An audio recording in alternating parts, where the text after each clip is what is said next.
Oh, g'day viewers. Been an interesting start to the coverage for me. Been here a while and we've had lots of changes of rinks and cameras not working and all those sorts of things because we've changed over to my skybox and I knew there would be a couple of little glitches, but not the glitches that make me get the stream on time. So we're going for it. The players are ready. I need to be ready. And let's see how we go with trying to source some action. And we'll go from there. Look, viewers, I'm literally under the pump at the moment. And welcome to the coverage. And I'll get the game has just started.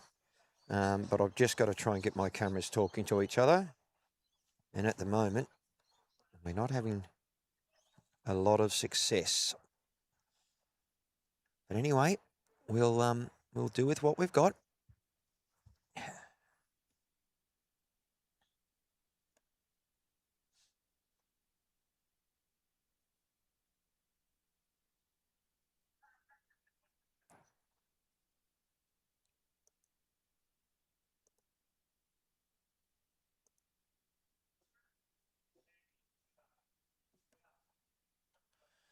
So just bear with me, guys. I'm just trying to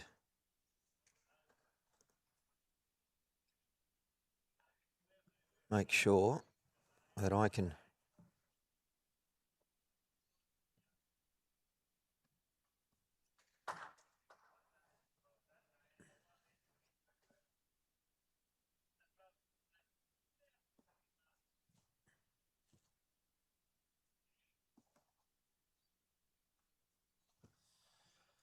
okay, so that's not playing fair either.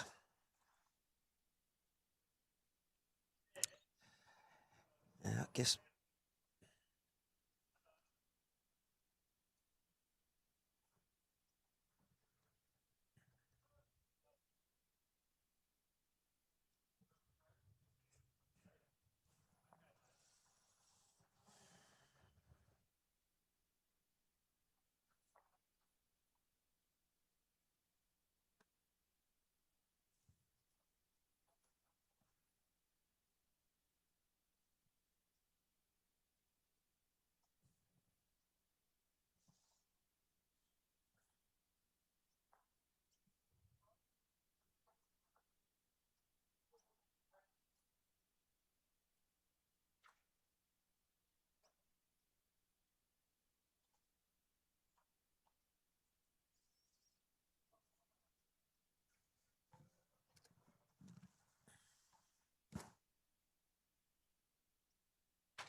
all right.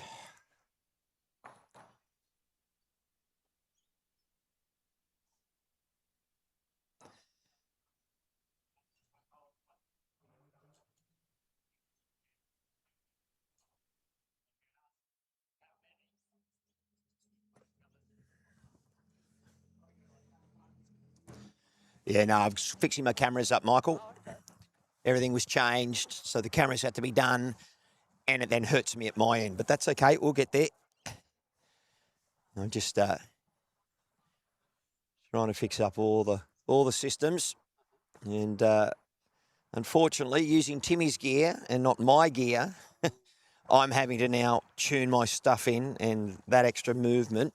That's all right. We'll get going. So if you come back in another 5 or so, I won't waste your time at the moment. Thank you, my friend. Yes, a cappuccino if you got one, or just a. Oh, that'd be great. Just a normal milk, my friend.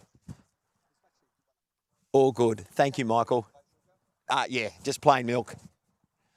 There you go. They're very lovely. And I'm just trying to work out which camera's doing what, because at the moment things are all over the shop.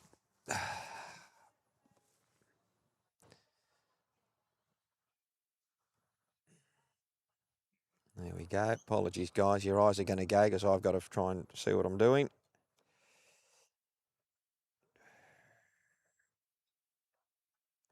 At least you'll be able to see what's happening.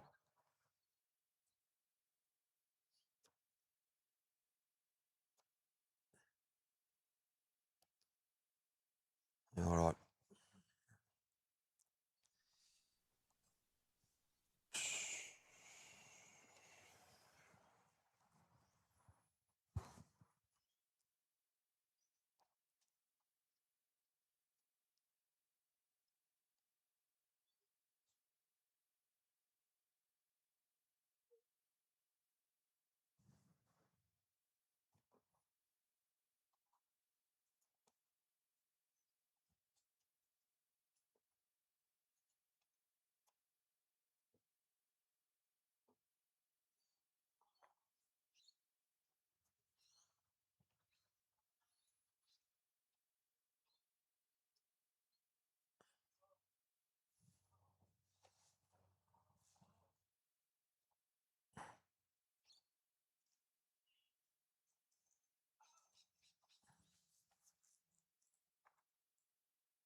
Okay, viewers. I think we're right now.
Apologies, viewers. I've just got to try and get my cameras going, so there will be a bit of stillness on different things.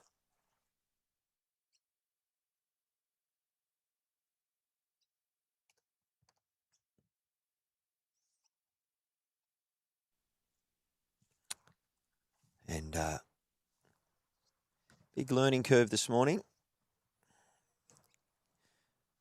And the reason why there's a learning curve, viewers, is because I let someone help me pack up last time in the rain, And the way they packed up my cable that connects to my camera, they've split the cable again. It's a $100 cable that's now just gone, which I have to replace myself. And that's a sad reality of doing this. I'm not an electrician, so I don't have the skill set to recable and rewire. And I've just had to quickly, thankfully, Timmy's up here, grab his blue cable to connect to the camera. And when that happens, my remote controls aren't playing fair. So anyway, it is what it is, and we'll do what we can. So thanks for coming. You're watching the Australian Deaf Games National Singles. We've got two Queenslanders, and we've got Mr. Ashcroft and Mr. Jackson. And through all the craziness, I wasn't even able to get their first names or their bowls, but we've got to work that out. But Mr. Frederick's our marker as well, so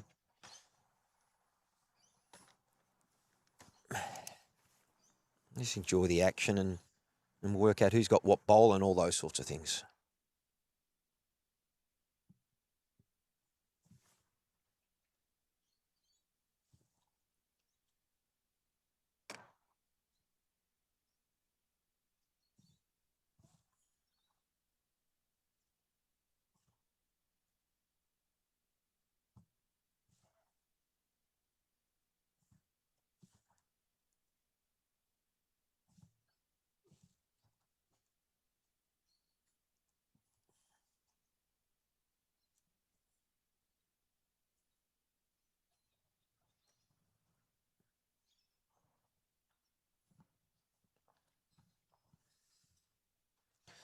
All right. And I'm going to find out who's on the top of the scoreboard. I'll be back.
The marker's popped it on the wrong line.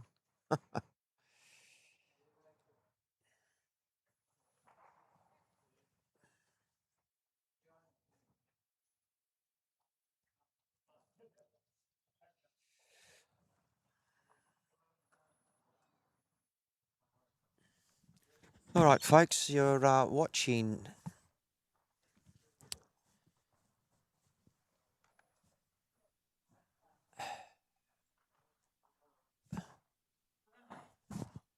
I thought that was Russell Jackson. And the gentleman on the mat now is Graham Acecroft. But I will get confirmation of that because they're both from Queensland. Ross Fredericks is marking, and he's from New South Wales. And I have got the score right. So, gentlemen are playing singles. And from my memory, it was 15 or 18 up. And I'll just double check that in the conditions of play. So just bear with me as we get through the landscape of everything that's going on at the moment.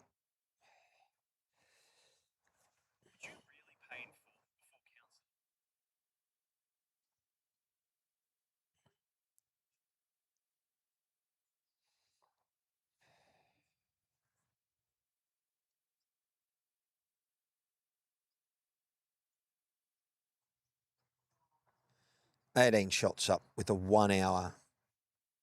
Well, I didn't think they gave them an hour and a half, but they have.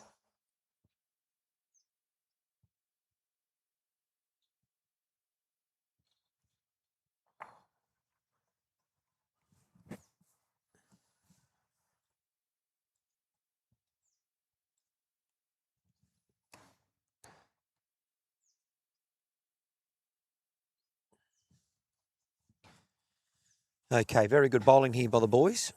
And we're going to be joined in commentary very shortly by Michael Barker. But I just have to send him away purely to try and make sure that I can access what I need to with my cameras. Because at the moment, it's been, to be honest, a shit show. But we're okay. We're all good. We live in the dream. And as you can see, my cameras aren't level, but there's only one of me at the moment. So when Timmy awakes from his slumber, we might be able to get going. But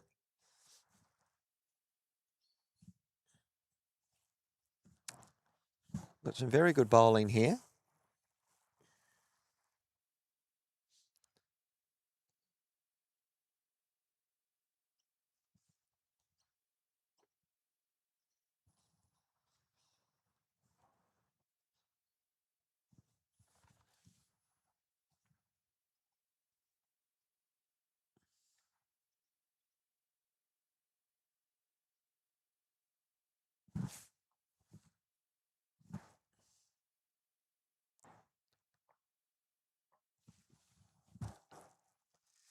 What colour would you call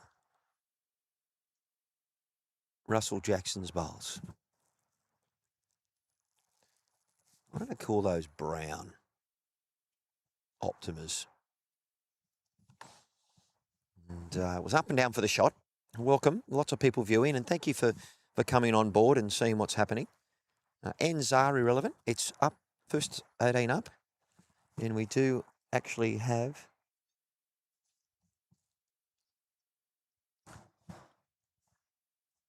Graham Ashcroft up 2-0 up. But I believe there's another score to go up, and I haven't been able to see that. So thanks for joining us. I hope you have a wonderful day. We're here for another 2 days, and you're watching two Queenslanders going through. There's probably around 8 or 9 matches going on at the moment. And this is Graham just trying to come down on the backhand, and he's not far away. Green speed running around about 16 seconds.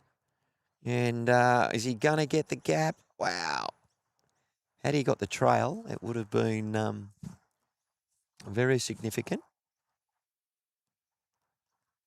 And they're just trying to work out who's got the shot. You bring in the mat. Players deciding to walk with the mat. And Russell Jackson's claiming one. But we'll soon find out.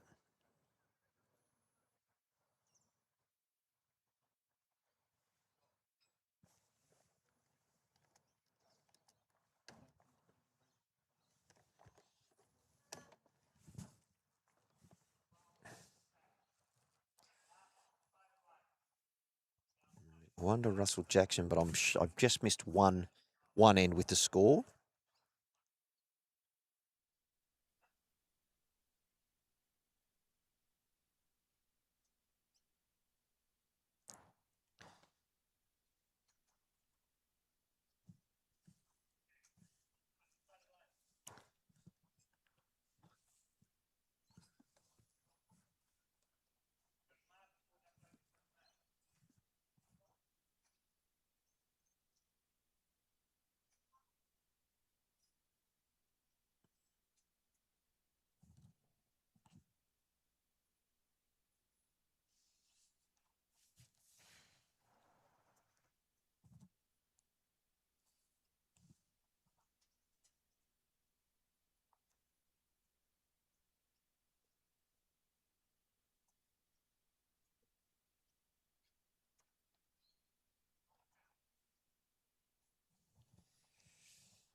Very short end on here.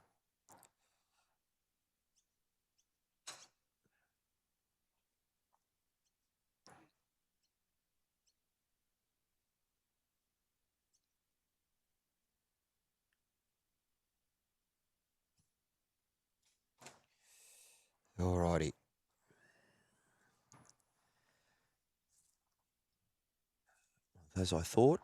It is 2-all.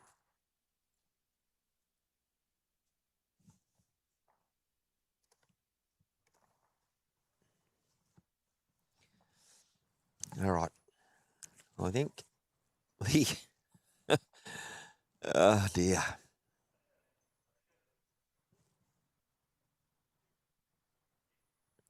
I think the craziness has started to subside, viewers.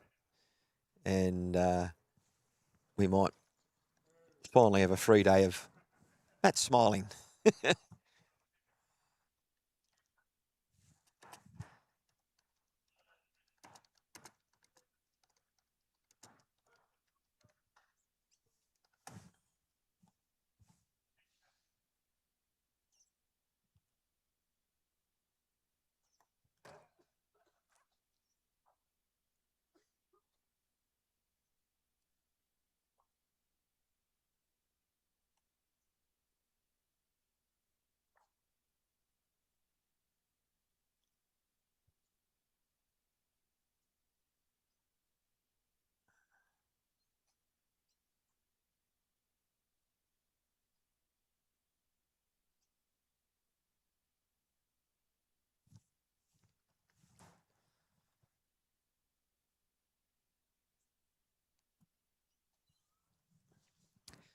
Okay, let's get back to talking about all things bowls. And from the look of there, looks like Graham Ashcroft with his orange power is holding shot, but it is close.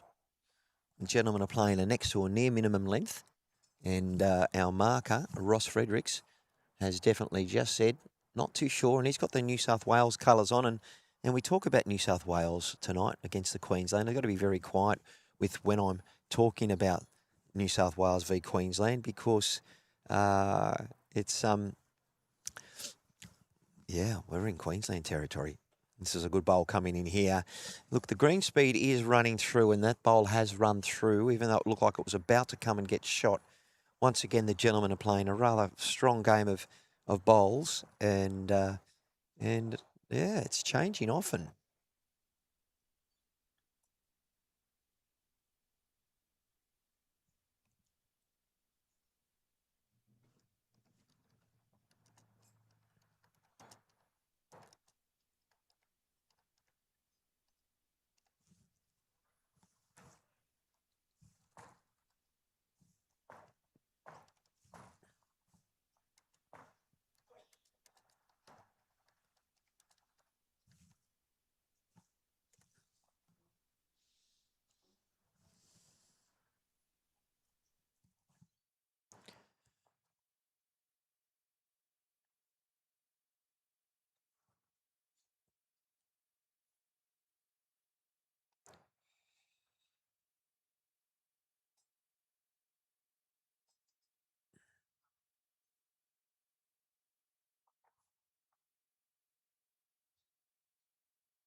All right, I'm going to go and just change that camera angle, viewers. I'll be back.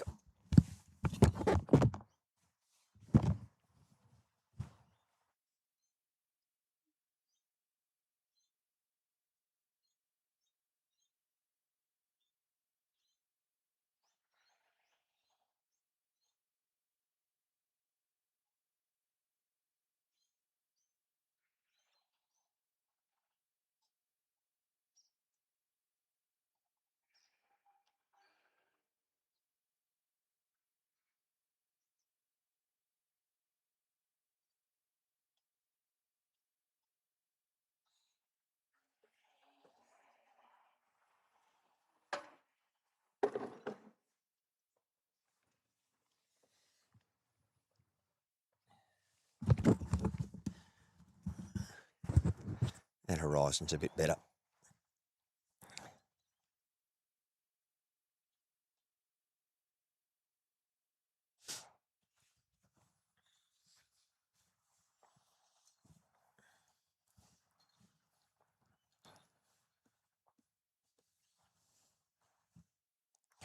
Oh, I've got a arm wrestle going on here. And I do believe that Graham Ashcroft picked up a 1 on that last end. Should be up 3-2. And drawn the applause.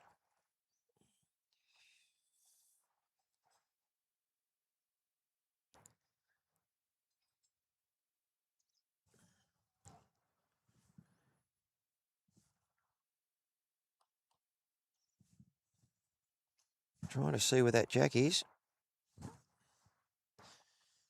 And we are right on the ditch rink and really hard for me. And you'll see this in a moment, viewers. I'll go down and I can't see the green because my skybox is in the road. And it's really not ideal streaming from rink 8 when you're right on top of the ditch rink. Now, I did speak to the coordination and say, 5 other free rinks, why can't we just move over rink 8 to rink 9? But anyway, it wasn't able to happen. So bear with us, viewers. I'm going to have to move my skybox out of the road so we can actually see what's happening. And the players are moving the mat around. That's a view of the players on the mat. I can't go with that. So what we'll do is we're probably going to lose our side camera for the moment, and I'll just try and get that camera to focus on the bowls, and then we'll do what we can. We'll get the score update, and it looks like it was a handful to Russell Jackson.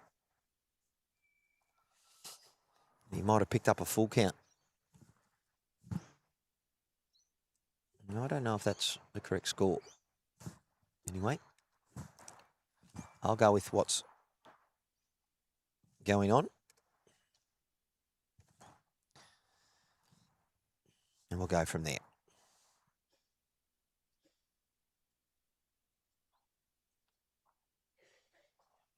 Having to be a bit ambidextrous this morning, viewers, because we were a bit innovative yesterday, and it's thrown the whole system out, but that's okay. All right, let's go. Queensland v Queensland. I wonder how the New South Wales Blues will go tonight against Queensland. Welcome, everyone. Thanks for joining us, and there's a number of you watching, and it's great to have you on board. We're in the beautiful surrounds here of Club Mooloolaba.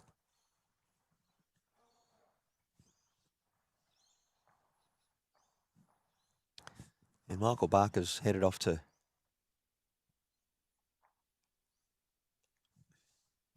get me a coffee, which is sensational. Very happy about that.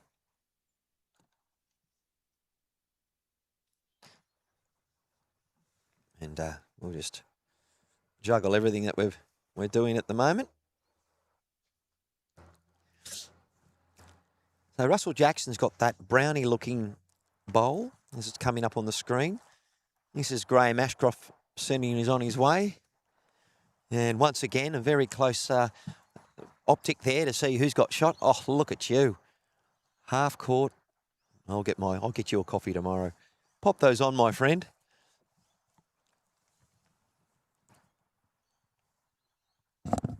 And now, you talk to me, Michael, about what you can hear and how you can hear. You talk. Just say that again. Sorry. Can you hear me? Yes, I can now. Can you hear you? Yep. Volume's okay for you? Is my volume okay? Yeah, everything's great. Good. Terrific. All right. I've got. Okay, so my hearing is I'm actually totally deaf now. Yep. I have a cochlea on my right side, which was implanted last August. At the moment, people still talk like chipmunks. but it is moderating. I can tell the difference between male and female voices. I can't tell the difference between my wife and daughters, so when they talk, it just becomes a muddle. Sometimes that's not a bad thing. But yeah, so that's just, and so when you see a cochlear implant, it doesn't necessarily mean the person has good hearing. Yeah, and that's a major education. And look, we've got a number of people watching at the moment. We've got a really tight tussle here. Russell Jackson picked up a 3 on the last end, and we're describing his bowls as a brownish Optima, and Graham's using an orange Power, and they're going rather well. Before we talk about the players, people who haven't watched the stream before, can you tell us who you are? Oh, who else? Oh, sorry. The hearing, hard of hearing and deaf community know who you are, but for our viewing public. Sure. My name's Michael Barker. I'm president of Deaf Bowls Australia.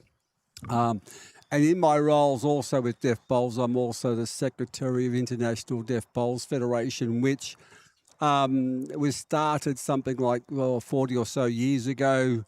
And we have state, national and international organisations. So we've got countries from Scotland, Wales, Northern Ireland, Republic of Ireland, England, New Zealand, Australia, India. And we have our international championships next year, which will be the 10th international championship in Newcastle. So also in my role as Deaf Bowls Australia, I've also just been elected to the World Bowls Para Committee as a deaf-specific person. Now, you probably think he talks much like a hearing person. That's because I was total hearing up until about 35, and then, unfortunately, like a lot of deaf people or hard of hearing people, failed operations, infections, and whatever, and your hearing disappears. So I've gone from a total hearing to total deaf. So I'm actually covering all bases and understand a lot of issues that occur with people who lose their hearing or who are deaf. Yep. So, that being said, we have got subtitles available for our hearing impaired and deaf community. So just make sure that if you're able to do that on your TV or on your monitor or on your phone, you're able to pick up those. But as we found out in Club Charlestown when I first met you, Michael, every time YouTube hears the word deaf, it spells death. So welcome to the death, where we're all dying. Absolutely, and especially that's just one of the challenges that we have been immersed in. Yep. I mean, obviously, when there's a player on the green and there has to be communication, we have actually a person that has given up their time to interpret as an Auslan, which is our Australian sign language. Do you know much more about Auslan and how it developed? Just obviously we're trying to focus on the bowls, but I'm learning about that as well. Yeah, Auslan originated there was actually 2 streams of Auslan. It came from British Sign Language way back in the 1800s or whatever. Okay. And then someone in Sydney decided to do an Auslan, Aussie style, if you like. Yep. And then also in Victoria. So there are subtle differences around the country on certain signs. Yes. So, for example, say good morning in the southern, it's like you say your thumbs up is good, and morning is like in the olden days when you used to pick the newspaper up, you used to put it underneath your arm and walk. So that's the sign where you put your arm or your hand underneath your armpit. Yep. Good morning would be good, and then hand under the armpit. But others have it whereby you're touching your side and your shoulder in one motion. So the simple variations, it's called North or Southern dialect. Right. So that's, and Auslan has about, I think, 3,000 or so different signs. Right. So some signs are exactly the same. It depends on the context in which they're used. Okay. No, thank you for that. I appreciate that, because we were talking about, there was a person here had volunteered for Deaf Sports Australia, and as we've just seen Russell Jackson popping in the shot bowl, she's university trained with Auslan, but still studying, so she wasn't that confident to come on the stream and do it, because we had a world's first. We had lawn bowls being live streamed for the Australian National Championships, and we had a signer on the screen with a fourth camera. And look, we will look at obviously funding and budgets, but ideally with the Worlds coming up in September next year at Club Charlestown, it'd be awesome again to have that option. Now, I'm watching the players communicate to each other, and it's a lot of very visual to see, can I take these two out? Which do you think? And the nuances are missed with deafness and hard of hearing. Yep. And now he's asking to measure. When someone's new to lawn bowls, or this pairing's never played against each other, there's an etiquette of understanding and universal language of how the game's played, and it's about educating new players. We've got Prue here, who's 16, compared to Mr. Bailey, who's from New Zealand, who's a young player, and then you've got other players who have been playing for a long time. So that language barrier of hard of hearing and deafness is an all-new element, and so that's why we've got the umpires here, to make sure that the rules are followed, but we're still trying to engage everyone in how we do this sport. But just even watching, so that takes a bit longer for the matches to be played, and that's another part of the challenge where we look at hard of hearing or deafness compared to an amputee or someone with an intellectual disability, where the inclusion of you into para. But we'll go down that path. But can you just tell me about, the nuances are missed, but you've got a pairing that are trying to talk at what happens at the head when you're measuring, or who's got shot. How does that work? Well, everyone here, or most people, are fairly experienced bowlers, so they understand the process. Right. And sometimes it can be a little bit misunderstanding. At the Australian Open, I provided an information sheet because at the Australian Open they had hearing markers. Right. So what I sent off... Okay. Now, was that the first time the Australian Open had a separate category for hard of hearing and deafness? Well, actually, it wasn't the first time, because the first time was, I think, somewhere around about 2008. Right. At Darebin City in Melbourne, and actually I was involved with that. We only had 4 players. Okay. It was a little side arm, and then it went around. I think it got to about 2015, and then understandably Bowls Australia, and I had meetings with Bowls Australia, but they said you really can't have 4 players and get an Australian championship. So I'd agree with that. Totally understood and agreed with that. Agree with that. So it disappeared. Yeah. Last year I played in the Australian Open, the multi-disability singles, and played 2 gentlemen who had amazing stories. They both had strokes. And after the game, I contacted Andrew Howie, who was the general manager for the Australian Open. I said, this is not fair. And they agreed. And I presented a presentation to them about where deaf bowls should sit, because most organisations grapple with the thought of where deaf bowls fits, and they put it under a disability. Yep. Now, a disability, it absolutely is, I understand, out in the community when you're trying to access a hearing or access services within a hearing environment. Yep.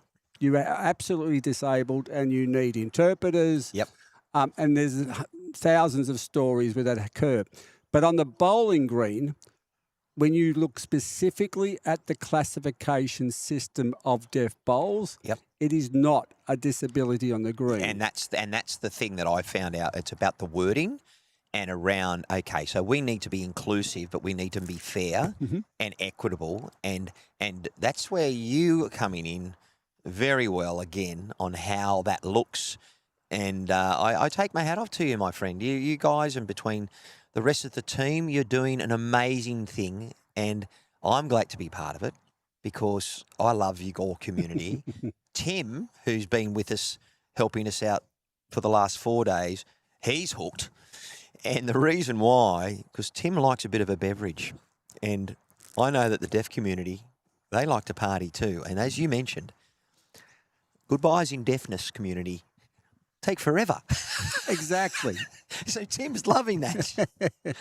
So and look, I just love the camaraderie. I haven't seen some people here for probably 10 years, and it's just amazing to catch up with people. And yes, in this environment, there's no real barriers. Everybody, like we don't have to worry about, going to hearing people trying to understand or excluding you simply because they don't understand the situation. Yeah, absolutely. So, this is lovely. And that's a significant challenge. I was talking to Karen Murphy, who is the head coach at Bowls Australia of disability. Mm-hmm. And from what I've observed in my 40 years of playing bowls, and as you, an educator in PE for 30 years, all about inclusion, and Bowls Australia talk about their inclusivity and that we're the most inclusive sport on the planet. I agree with that. However, you guys are now having to stand alone.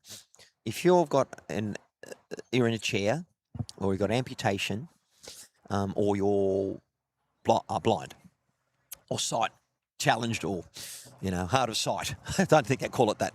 Visually impaired. Yes, visually impaired is the word, but the naming has changed so much. Yes, So yes. there's so much of that. So you're trying to make sure you want to be respectful. Yep. And now we're even talking about open gender. Well, we're not talking about male and female. Some people want to be identified by a pronoun of them, they, or she, or them. So we're always evolving and trying to be inclusive. But when I said to Karen, I said, where is the intellectual disability push? And she said, off the record, it's all a bit too hard. But we'll do it.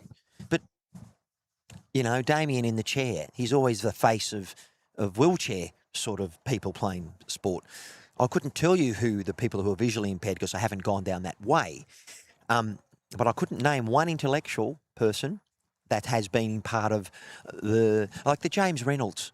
I know him because he's a club cabra and everyone sees him, but we need a poster person for deafness and bowls. And I know there's a number of them, and you winning the title at the Australian Open is a start. Meeting Prue, who met Barry Lester yesterday. And Stephen had planted a seed with Barry and said, there's the youngest bowler who's a national champion, her name's Prue. So Barry went up to her, seeing that she's a young person, and said, I know who you are, you're Prue. And Prue's eyes lit up and said, that's a jackaroo. He knows who I am. What?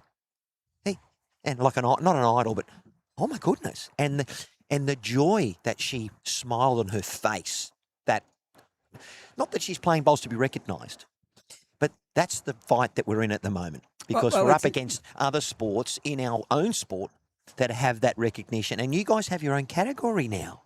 You've got your own categorization. Yep. Is it D9 or something? Because I've spoken to too many people, so I've got too much information. So I want to streamline it back. Dumb it down. Well, on that, I had a neighbour, because they were hard of hearing and deaf, this is in the 70s, they called them deaf and dumb. Yeah. What? Yeah. Just because they didn't sound like you. Well, so I've got 3 questions. I'm sorry. Look, what the historical aspect of all that was, and I'm sort of like working with a number of organisations in terms of how do you make that hard decision or hard information as easy as possible. We had a person on the coverage, sorry to interrupt, they said, I understand being visually impaired, but hearing impaired in bowls. Are you serious? Yeah. Don't even go down that way. But keep answering the other question. We're trying to educate them as well. I actually have that. And I would say, they say, well, what's deafness got to do with bowls? And I said, yes, but it's not talking it as it's not talking it as a disability. It's talking it about an underrepresented group within the community. And that's what I've been going on about for the last 10 minutes. So that's why I've got 7 questions at you. But so that was just a side point on there. But yeah, but your representation and your classification and recognising, I don't know who the current Premier of Queensland is, because I'm not a Queenslander. If I see him on the media, I go, that's changed, and who's the opposition leader? Because there's so much going on now in the world. I'm struggling to try and keep up with bowls, let alone what's happening in our community. But I'm truly immersed in this community, and you're my community now, and you're part of family, and I want the best, and we will get the best. And we've had this conversation a lot off camera.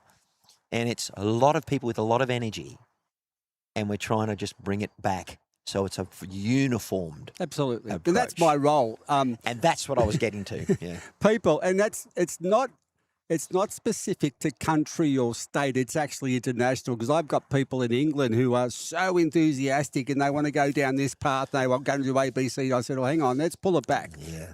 Let's create. So I've created a subcommittee with all countries so that we all get on page, because when we go to an organisation such as World Bowls or Bowls Australia, we have to present as a unified group. Yes. If we have splinter groups happening, then the image becomes tainted. Of course. So that's what we want to try and do is okay, present. And the other thing which I sort of made sure of when working with Andrew Howie with Bowls Australia is that we provided all the information instantly. So whenever he came up with a question, he got an answer back very quickly. Yes. And that way it builds confidence in those organisations. Yes. To say that, well, Deaf Bowls Australia has actually got their finger on the pulse. And we want to be part of that. Let's get on it, because I know a lot of organisations want to be seen to be doing the right thing, and they have a budget for charity. So I want to take a bit of the pie from MMD and or MDMA and from brain cancer and from mental health charities, and try and help educate people around what is happening to your community. Because I know that this sport has been, and Deaf Sports Australia, well done to them, have been very proactive in helping people feel included. And the isolation that people feel that were born deaf compared to you who developed deafness, no doubt there's a huge learning curve for you with acceptance and accepting what's going on, because you can't change what's happening. You're hearing people like chickmunts, but it's getting better. But when I spoke to one of the players from Western Australia, the big fella, I don't know if I think his name's, it's not Russell. He played in WA. Anyway, I've forgotten his name, but he was on the live stream, and I was speaking to his brother, and his brother said he really struggled with isolation and being picked on it as a young man in a boarding school. He found bowls, and he's really almost gone full circle, and it's really helped him how he feels about himself, because he's got people of likeness who, when he's sitting down at the table, get it. And if he's not having the great day, he doesn't have to go through, and we all feel this as humans, but I can imagine deafness just as another layer to it. Well, it's interesting because, again, I've spoken to a man called Glenn Fidel. He's the Australian Championship in deaf tennis, and worked with him, actually. He came out and he was actually doing some support consultancy work with me around my home, so I get a smoke alarm, I get front door bells, so I can actually hear what's happening, Yes. or get flashing lights to Yes. rather than sound. And he made a very important point that a lot of young people have a lot of, in effect, with sporting organisations, that they struggle and they pull out simply because of the fact that there's nothing there to support them. Yes. So in taking that on board and working with the Deaf Victoria, my old boss out of Expression Australia, Gary Kerridge, I'll give him a bit of a plug. Lovely man, great man for the deaf community. Yes. If you look up Deaf Victoria, he's often there. And we're working on how you can provide hearing bowling clubs with information to make sure they include deaf people. For example, I've got a deaf friend. He was at our club. He moved away because it was closer to his house. And he goes to the club and nobody includes him. So they don't make hearing, they don't include him. I hear other stories of players being dropped in a club because they're not being explained properly why, and then they've just pulled out. And that's a common story of frustration that they have. And you give up. Yeah. It's like for me this morning, we had a conversation with well, not the controlling body, but the person who's helping with things, and we wanted to try and change it to another part. And both you and Stephen were there. And look, in the end, we're on rink 8 and it's all okay. You could see the reasoning behind what we were trying to do. I could see that. Someone else had a differing viewpoint. You work it out and you move on. However, I'm here for 4 or 5 days, so I'm not going to give up. I'm not going to. But if that was to continue with my experience with this association, I'll just turn up. I won't even talk, and I'll become submissive rather than speak my truth. A lot of people probably aren't as strong-willed as me.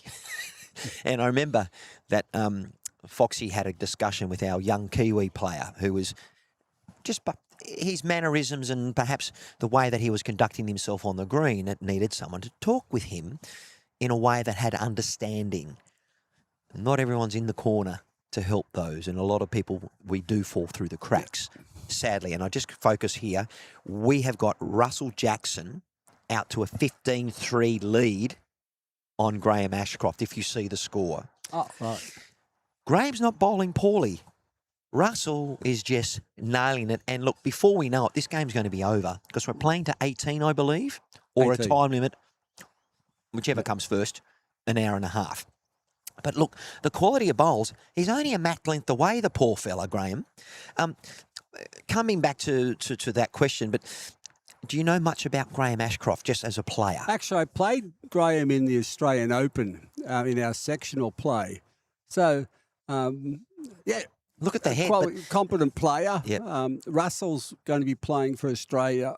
Okay. He's going to be in, I'm skipping the triples. I think he's playing third in the triples and Stephen Fox is leading. So, yes. So Russell is a quality player. That's a fairly strong. And look, Russell's all over it. He came up to me and said, these are the bowls we're using. And the thing was, he's been on the live stream before. Yep. Where Graham probably not as much. Yep. But Russell knew what I needed. Mm-hmm. So instead of me going over to them, he came to me. This is all part of the education. And having live streaming, very few players are in the road of the cameras because we're educating them and me. And this is why it's so important to have this connection that we have with you and the Australian Deaf Games.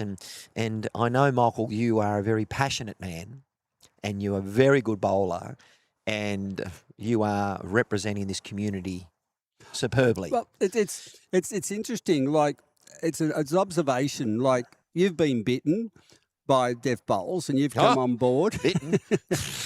That's why I've been injected. Same as Stephen Fox came on. Like before 2024, deaf bowls was basically myself and a lovely man called Tony Gorringe. Yes. Who unfortunately passed away at the end of the last year. But and I met Tony. And when I heard of his passing, I only knew him for 2 days. But I was very sad. And you had a beautiful moment's silence for him and the impact that he had on this community because they could see that he was advocacy and flying the flag. He was Mr. Deaf Bowls. He was also involved in the national. He got me onto the secretary. Wow. As the International Deaf Bowl. So he sort of was my mentor for me to come to an understanding where deaf bowls. And then I brought different skill sets. So we would talk 2 or 3 times a week. Sign 2 or 3 times a week. Yeah, and look, and it's interesting because when I speak to someone in a wheelchair, are you going for a run? Are you? Are you going for a run? Because they're like training for a marathon. Yeah.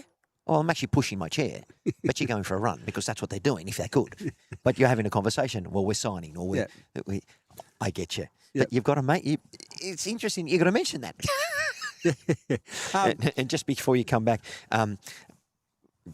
Russell had the shot. Graham put in a belter.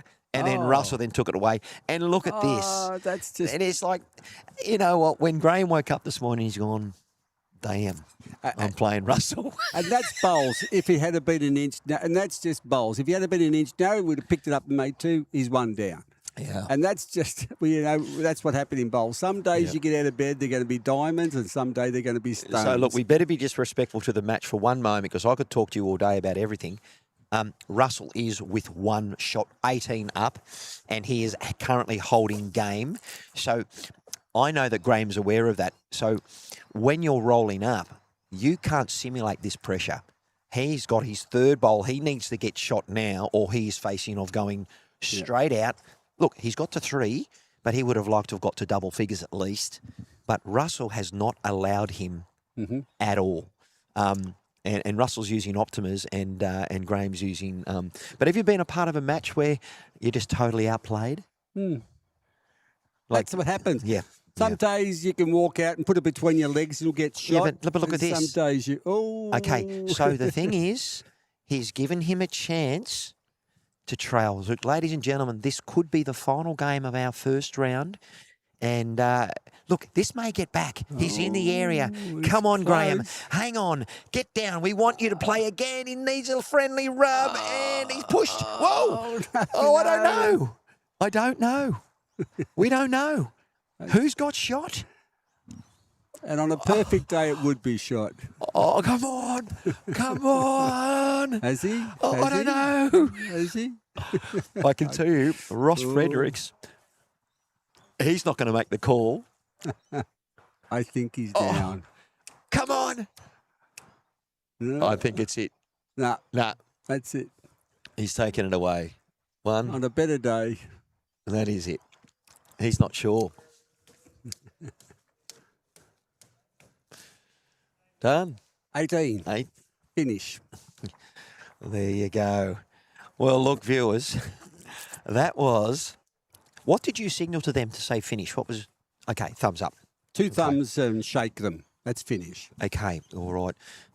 We will get there with my identification of what I get immersed in, but that's all about what we look at. Now, that was done in 58 minutes.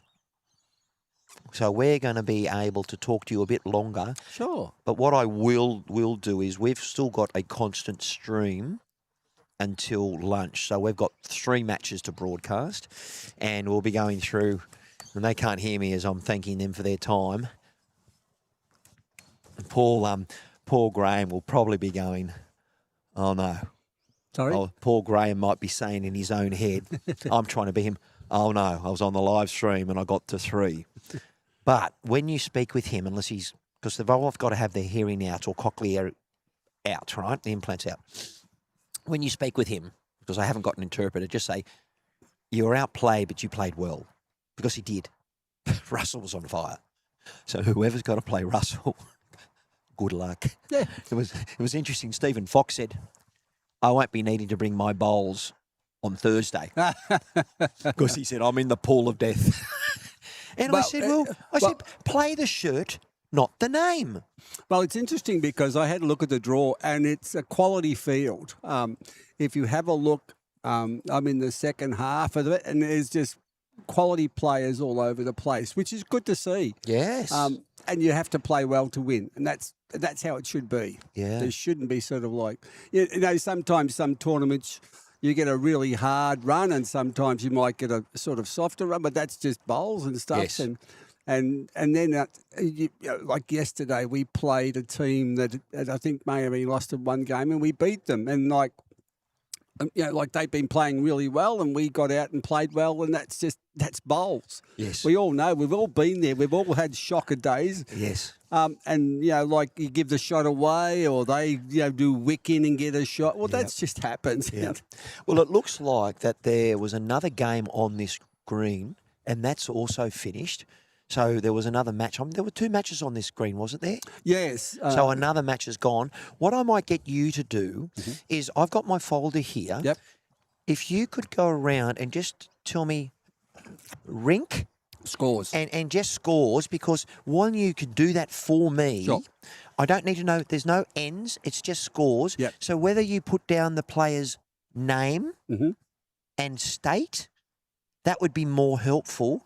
And then we can then go through with what's going on. So if you could go around, and because the stream's going all the way through to 1 o'clock, so we're going to stay on this stream.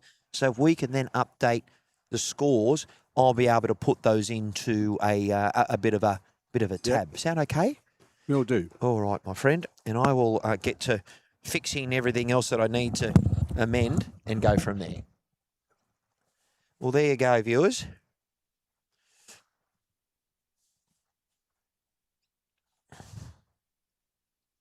Michael's just going to do that, and I'll just play around with my cameras and bring things up.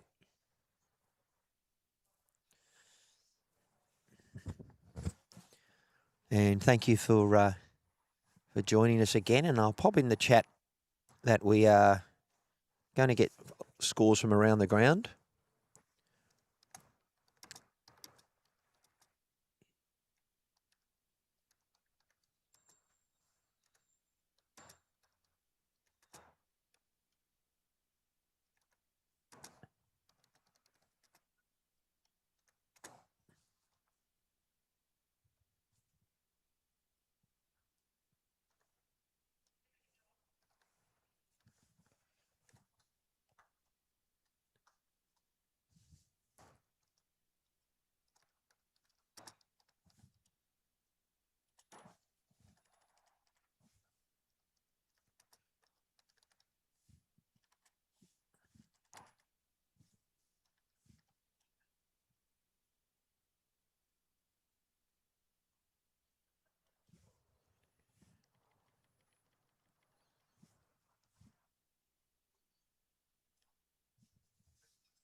All right, viewers, we are looking at bringing you some live scores, and Michael Barker, who we've just had in commentary, will be bringing those to hand. And when he brings them back, I'll let you know. But thanks for joining us. And yep, the singles obviously were at the mercy of matches staying and which ones stay for longer and all those sorts of things. So, look, Russell Jackson of Queensland got it done over Graham Ashcroft 18-3. Graham didn't play poorly and Russell just was on fire. It wasn't the quickest game to be done. The game that was on rink 10 finished within about 25 minutes. We do have a broad range of abilities, and no doubt when we get closer to the back end of the rounds, everything will start to take shape of who's going to be where. So if you've got things to do, obviously we want to support the people on the coverage, but you're going to get a lot more action at the back end of Thursday, even though we're going to be streaming 6 games every day.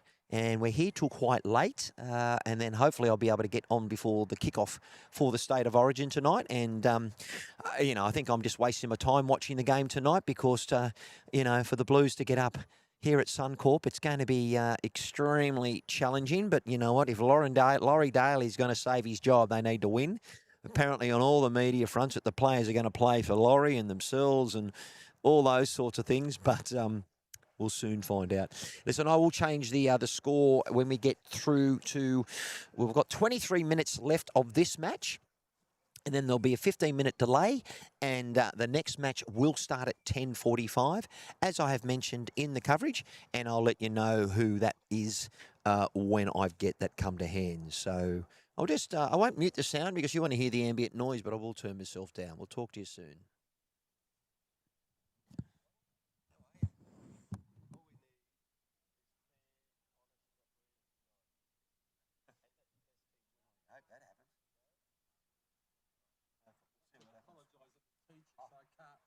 Oh, that is perfect. Oh, the game's already done. Brilliant. Thank you. I'll then type that in and go for your life. You got your coffee? Finished? Oh, I'm done. All right. Thank you for mine. We'll talk a bit later. Thank you.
Yeah. Not my problem. Yeah. I love it. That's what you should have used this morning. I showed Graham. Yeah. I showed Graham that. I said, this is the one you want to learn. Yeah,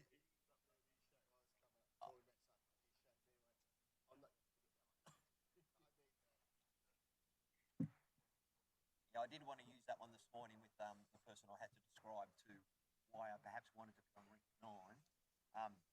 But I've got to... You've been here long enough. Go with the flow. I know that. There you go, that. Can I hear that? That's okay. I'm good.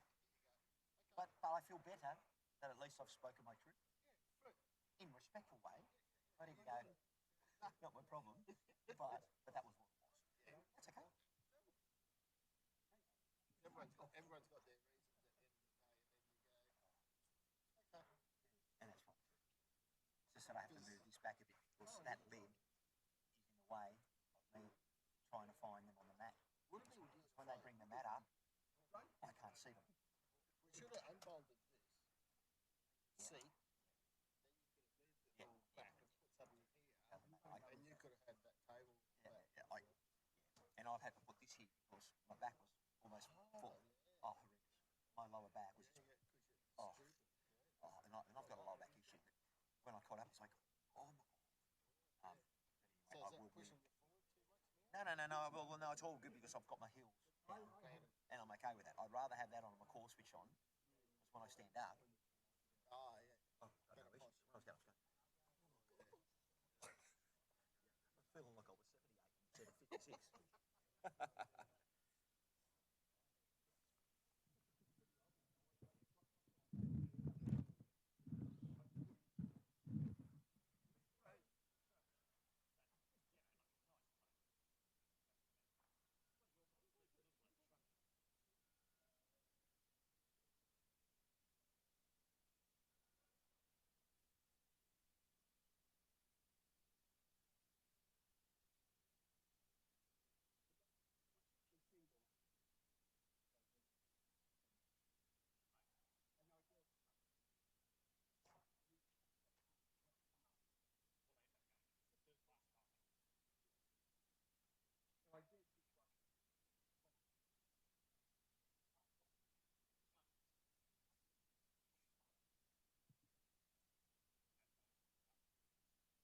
Hey, 111, g'day. Hi guys, I'm just fixing some cameras up and doing bits and pieces before the next game, so nothing to hide here. We just do what we can. And we'll be communicating with Boyd Dumbrell as well, the founder of all of this, because I've just changed the level of my camera so we can actually see what's happening.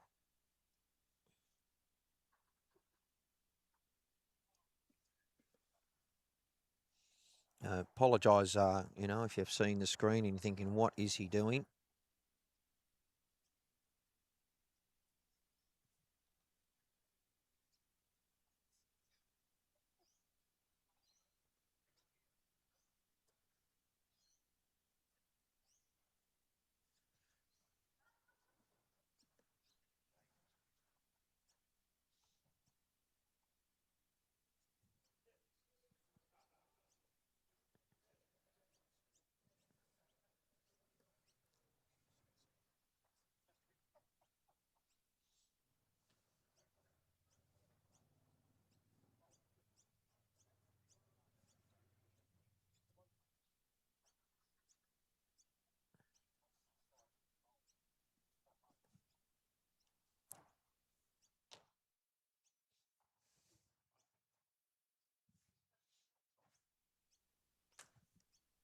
All looks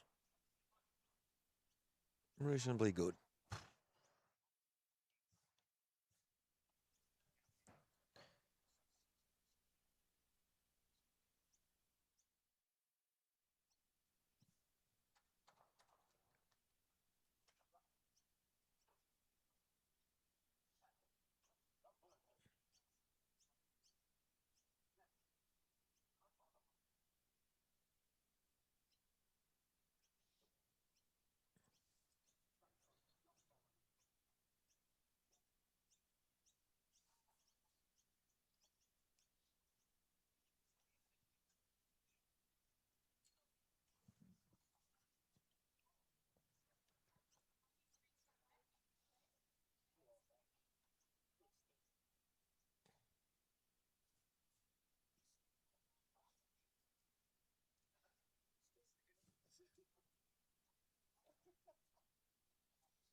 Well, there you go, viewers.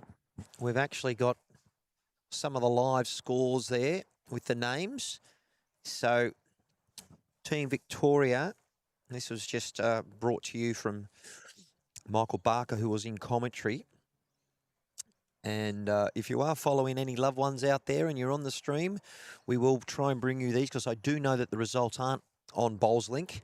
But Amanda Kerr taking on Robin Larkin, Victoria, 9-11 on that score. Anthony McClary got beaten by, might be Brian Greaves, 18-6. Andrew McLean defeated Ken Reid, 18-5.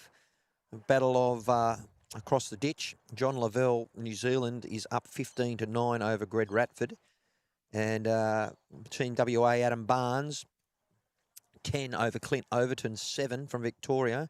And the Battle of the South, 2 Victorians, Prustain 14 over Len Kitson 10. So there's the scores. We do try and bring you lots of different things in the next match, but I believe there is 2 matches left, and I'll just try and turn around and let you know the score on who's where. So between Amanda Kerr and Robin Larkin, I'm just making sure that that's the score, and I'll be back, viewers.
All right, team. I actually can't spin my cameras around, and I won't. We've had too much technical stuff going on today, and we finally troubleshooted everything. But it's been difficult, but we're there.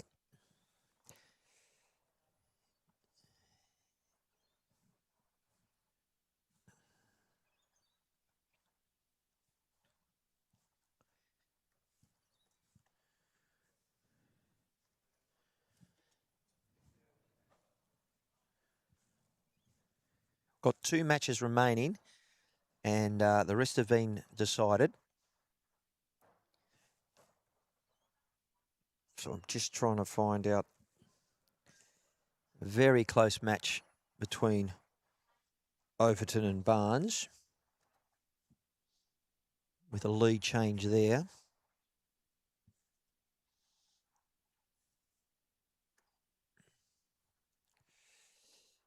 So we're just going to update that.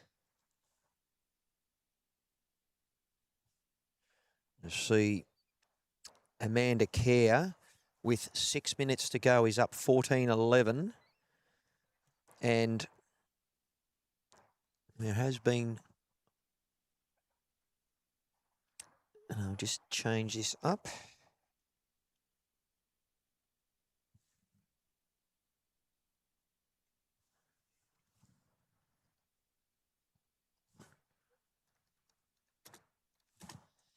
And I don't have the scores haven't been updated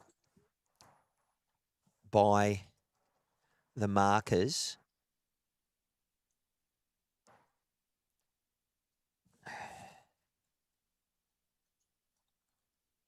So I'm not going to be able to put the scores, but I can at least let you know who won.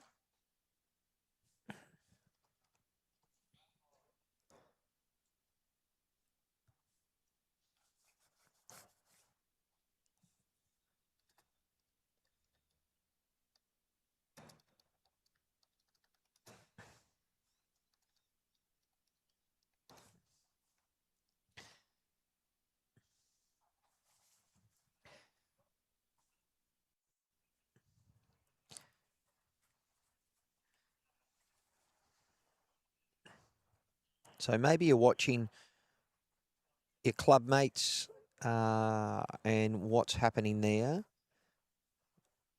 But I've just put in the surnames of what the scores were. We have 4 minutes to go, and I'm just having a look. It does look like that Amanda Kerr is up 16-13 with 4 minutes to play. And I just can't see the score at the moment between Clint Overton for Victoria and Adam Barnes. I do know that Clint Overton won the last end, and I can't see who, but there will be a whole new match, round 2. Plenty of people here, both hearing impaired, deafness, or hard of hearing, and people who can hear. So come on down to Club Mooloolaba for the Australian Deaf Sport Games, the Bowls Championships, the singles. Matty Harris here in commentary, and a big thank you to Timmy Wrightson again for his support of the Queensland Lawn Bowls Deaf Singles Championships. And then he was with me the whole time through. But we have no games left on the green that we were playing on. And the green that is closest to the roadway, there are 2 matches still being played. Look, that's the Don Woodley green. That's what that one's named. And I haven't seen the name of the green that we are streaming Rink 8 from. Very close matches, very close heads. And singles, terrific matchups. Team Victoria, I am aware of both Amanda Kerr and Robin Larkin. You can see we've got the graphic there of where we are and how we are. But currently at the moment, we've got a 3-shot match, and Robin is holding 3. And she is 3 behind. I haven't been able to change that graphic, and I will in a moment, but I do not want to take my eye off it. I can tell you Amanda Kerr is bringing her final bowl in. She's got 1 bowl to try and change 3 shots. It's coming in. She's got to land those bowls. She's run through. Oh, I don't. With the final bowl, Robin Larkin can win this match. She's holding 3. Final bowl with a minute to go. I tell you, Amanda is not running up the green, but she'd want to, because if Robin lands... No, she hasn't got this bowl in. We could see a draw. I believe it's 16 all, and the buzzer's going to go. This is close. The 2 Victorian ladies, I believe it's going to be 16 apiece.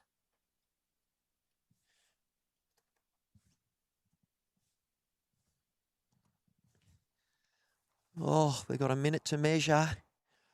There's a measure for one. The umpire's gone down to have a look. It's 50 seconds to go, and they want to place the mat at least once. Oh, it is 3. One end, come on, 40 seconds. It's 16 all, one end to play. Put the mat down.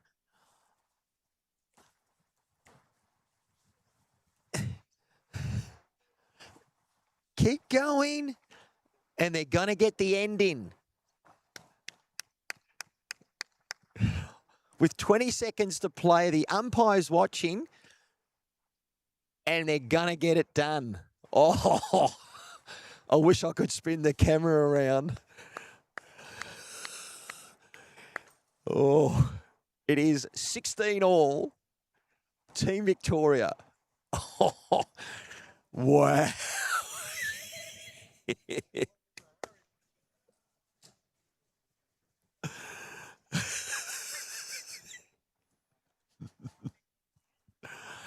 Well, we are going to get a result, viewers. If you're listening or you can hear us, if you're supporting Amanda Kerr or Robin Larkin, final end, they're 16 all and they need to play it. And she's drawn a toucher. I wish I could bring my camera around. Unfortunately, I can't. I can only describe it. But Robin Larkin has just drawn almost a side resting toucher, which is incredible. Oh, wow. Pressure.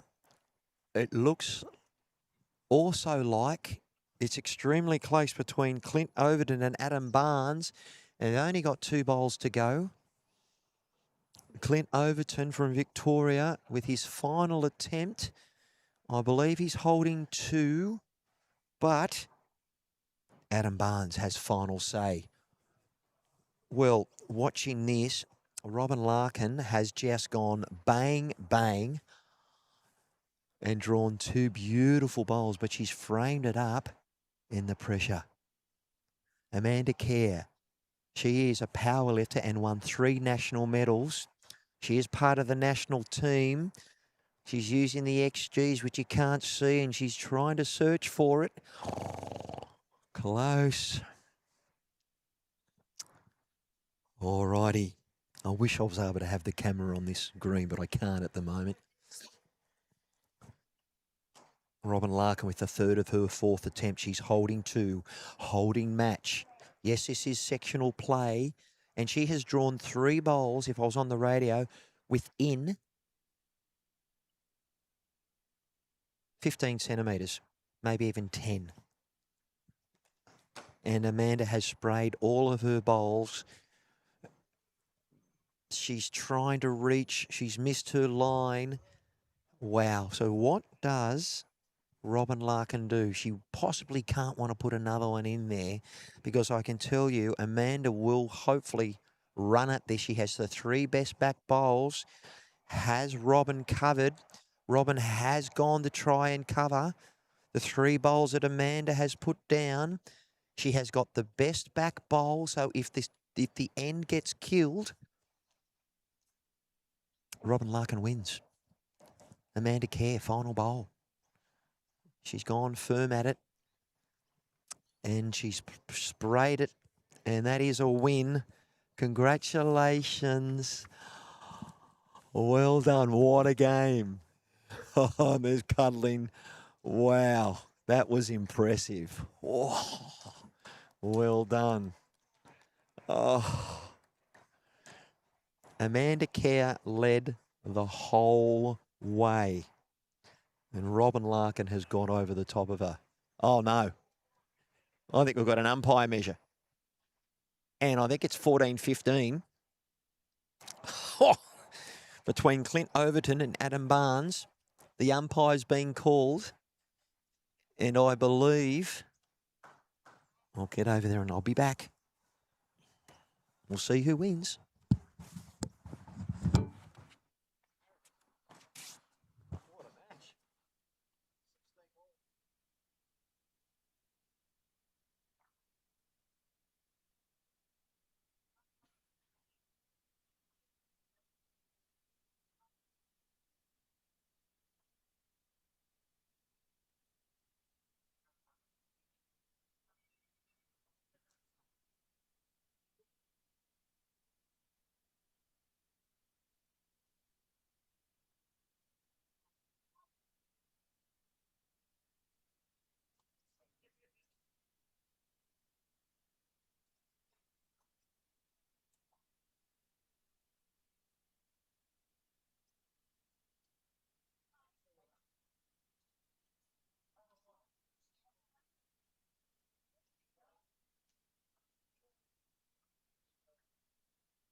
All right, viewers.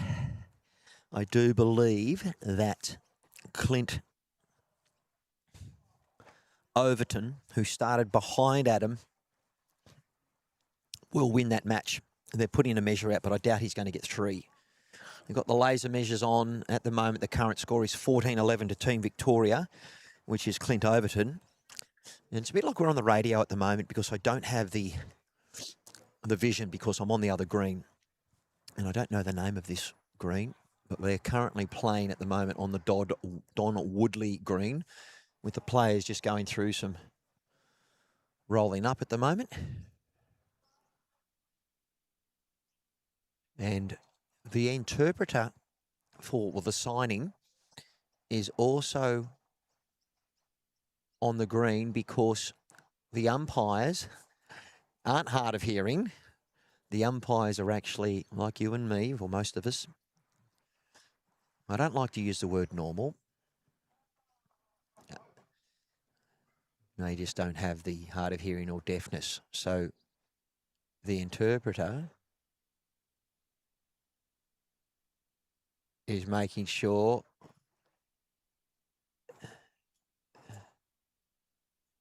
and there we go.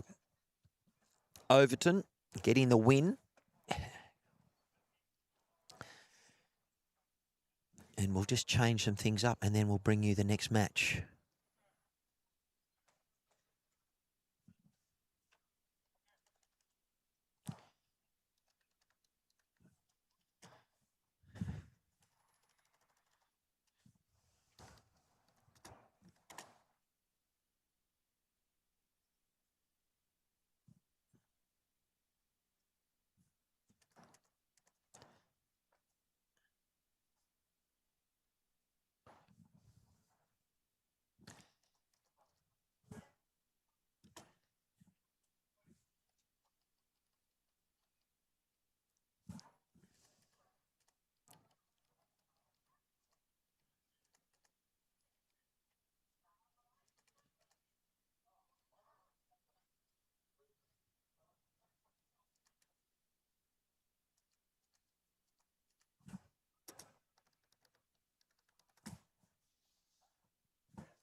Okay, so viewers, we've got not the point result, but we've got the result of the match. So who lost to, who won, and you can see it there. So just from round 1,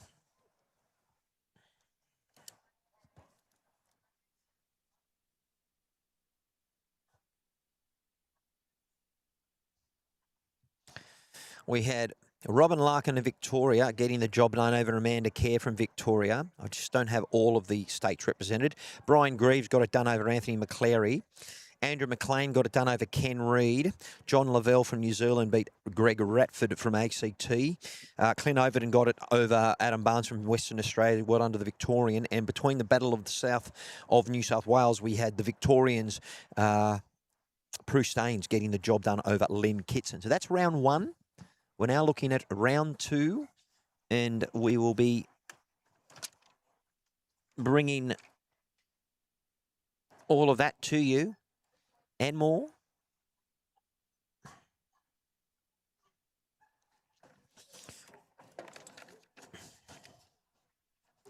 We'll find out who our players are, and I do believe we've got our girls on the stream. And the players are going through some practice ends at the moment.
So what's happening at the moment, we have got our next matchup. And this is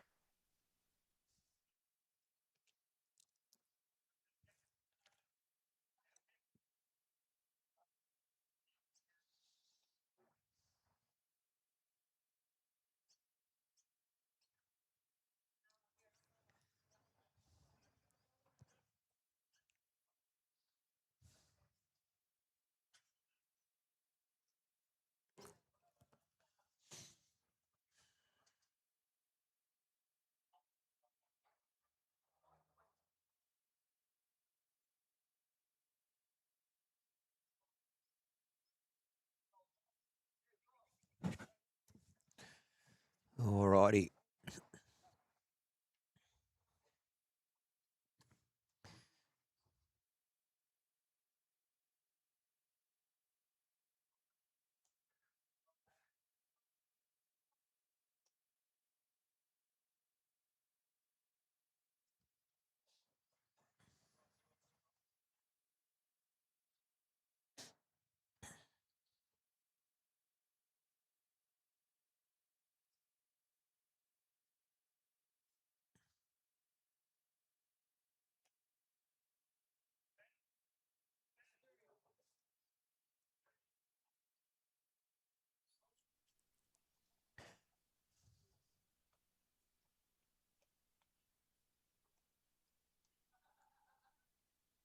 All right.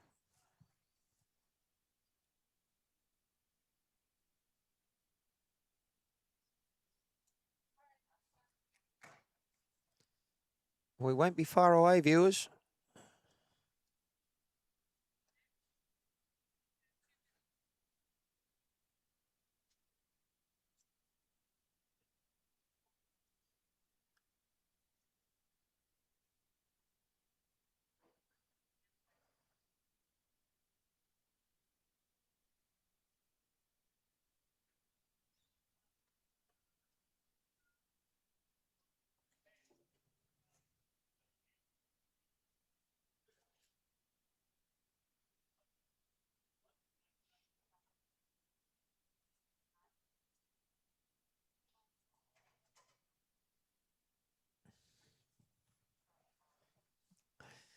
All right.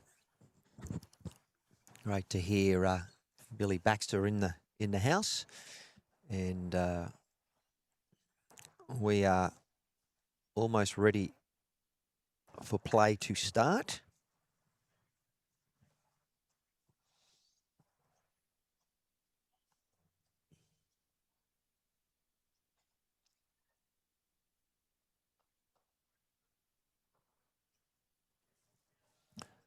And they're about to start.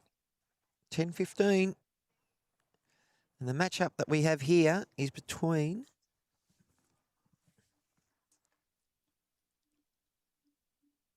Robin Larkin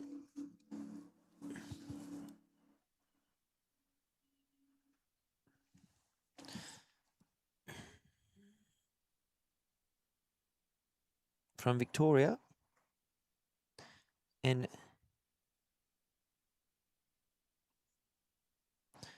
Philippa Strong from New Zealand. And it's actually funny, Glenn Billy Baxter just mentioned to me that we could hear you when you're talking about your back and you know, the issues that you've got with controlling bodies and being the live stream and being sort of the new kid on the block and trying to stand your ground and all those sorts of things. So none of the conversation that you heard was disrespectful. It's more a case of just, you know, making sure your viewpoint's heard. And but thank you, Billy, for making me aware that you could hear me. And look, I'm a bit hard on my sleeve, and I will tell you if I'm not feeling well. It's not common knowledge amongst the live stream community here in Bowls is that I battle with a mental illness, a diagnosed mental illness with depression and anxiety. It's something that's developed through lived experiences, and it's also genetic. So I generally have to take medication in the morning just to help me with my level of serotonin. And even though I do come across quite extroverted and very confident, and all of that's still part of it, my mood is extremely low in the morning. Most mornings when I wake, and I need to do different things, whether it's go for a swim or have a bit of grounding, meditate, be around good people. But when there's a lot of extra duress thrown me, particularly in the morning, particularly heightens my symptoms of what I need to do. And I need to let go. The camera behind you. No, you. Yeah. A meter. Thank you. No, that's why. Put it down there and go. So I was just communicating with Amanda, who is our marker, about where she needs to stand. So this is the hard part about working with deafness and hard of hearing. They're very welcoming, but getting the message across when you just can't call out to them is all part of it. And I love the deaf community. I'm here. And so I mentioned, I'll be real with you. I'm a real person. And I'm not oversharing, because I sometimes might be guilty of oversharing, but I do it in a way to help educate. And I mean, sadly, 8 people in this country a day self-harm. And not to bring the mood of the coverage down, but I have sort of suicidal ideation most days. Not that I'm make plans to self-harm, and I'm very safe. And lots of people have challenges of thoughts of ending their life at times.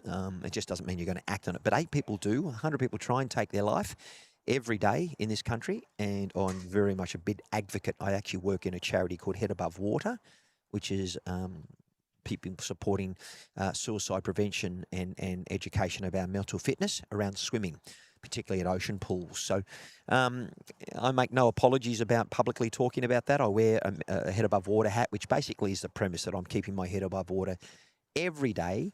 And most people, they don't deliberately diminish mental illness and how you're feeling, because we all feel flat, but my flatness tends to last a lot of the time. So I do things by being amongst this beautiful community, and they make me really not switch my focus, but they very much bring me back to the present, which is what it's all about. None of us get out of this life alive, but we're here to do our best.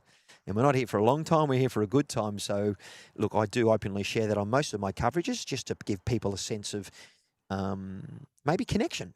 Maybe you're sitting at home thinking, yeah, thank you, that's brave, and or I didn't need to know that, and that's okay. And no doubt some of you may switch off after switch off the comments after I've done that, and that's okay too. So it's my coverage, and I'll do what I want. No arrogance. So thanks again, and welcome to the coverage. And our marker is Amanda Kerr, and we've got our first end. And we will go around the grounds as best we can. And we currently have 2 games, which is a shame that we don't have more games in the afternoon, more games this morning, because I can only bring you coverage of 2 rinks if they finish early, where the round 1 we had lots of matches that were still playing to the full duration. So I'm going to go to my point score, and I will let you know what other matchups we have, and I will try and then bring to you how that status of play is. But it's just me now. We will have other people on the coverage with commentary, but at the moment it's just me, and we will work with that.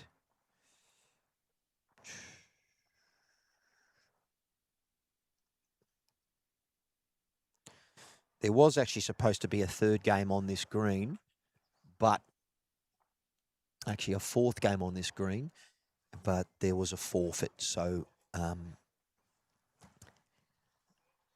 that's why there's a not as many matches for me.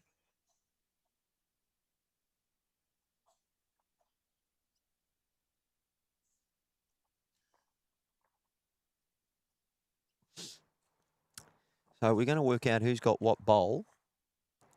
But I know that Philippa Strong has, they look pink.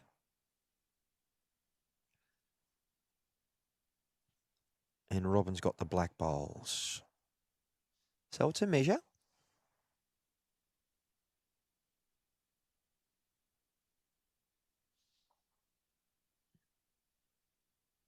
We'll soon find out. So our marker, Amanda, and Robin and Philippa are deaf. They are hard of hearing. So it's definitely one shot out already. And it is one.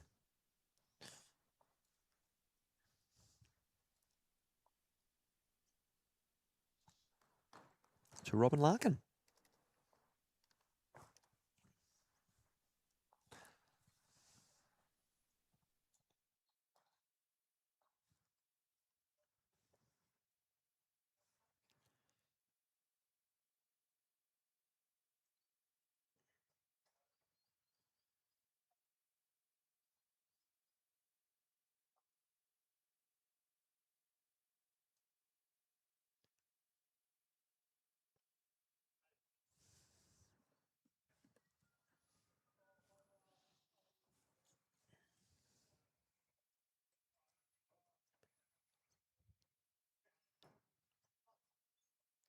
I will do that, Glenn. Billy Baxter. And just so you know, Billy, she actually won three medals, Amanda, in powerlifting. And no need to retract your comments, Billy. We're all part of the community here, so we'd love to hear all the love and joy and share the love.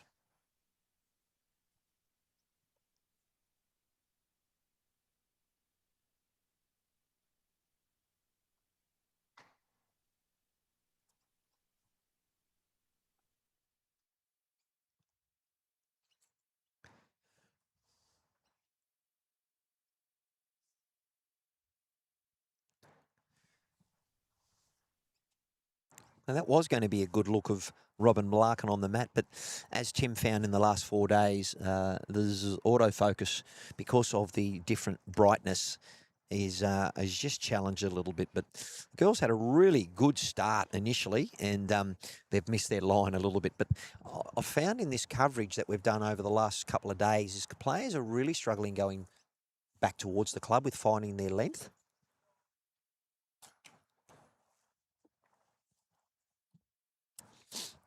This is Philippa Strong with the pink bowls from New Zealand. And that is a great bowl. And we will now start to bring in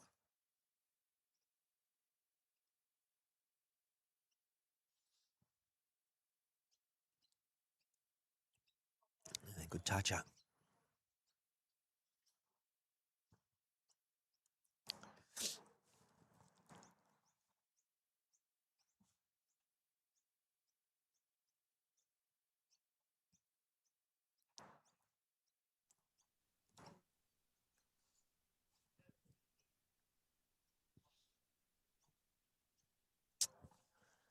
Yeah, Billy, get ready for World Championships, my friend.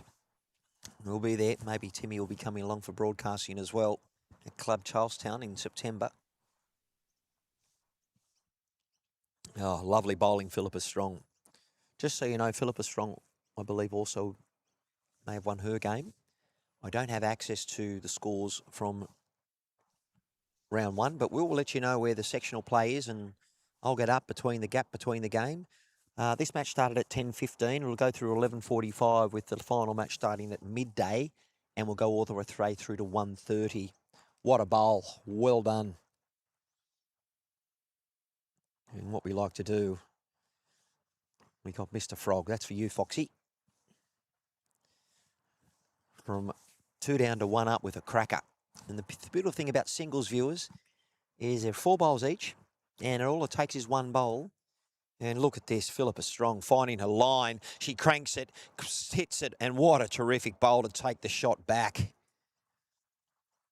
We will go, Mr. Chalky. That is a great toucher with her final bowl to take the shot and also to return the favour back to Robin. Oh, I think we're in for another cliffhanger, people. We'll also That's go great. the old goat, Karen Murphy. Wonderful.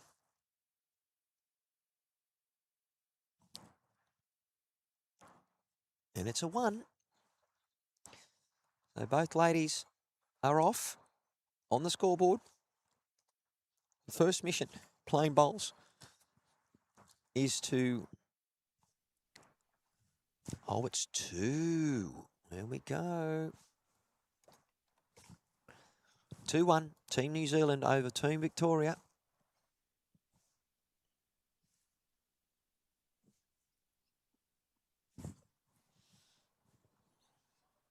And I've moved my camera so we can actually get the players on the mat.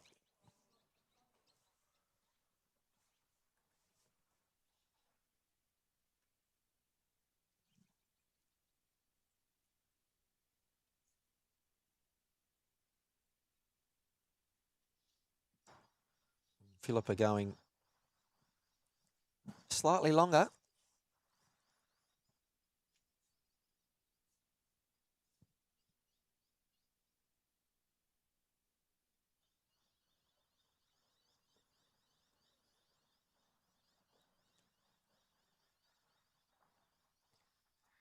Oh, Mr. Baxter, wish you were here to help me go around the grounds, but at the moment, we'll just do what we can.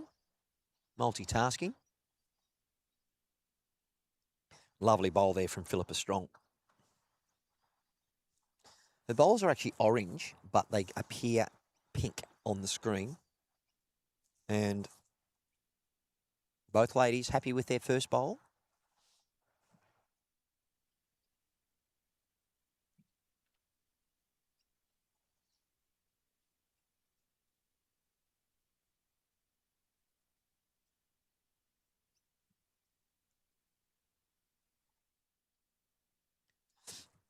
And easy to be done.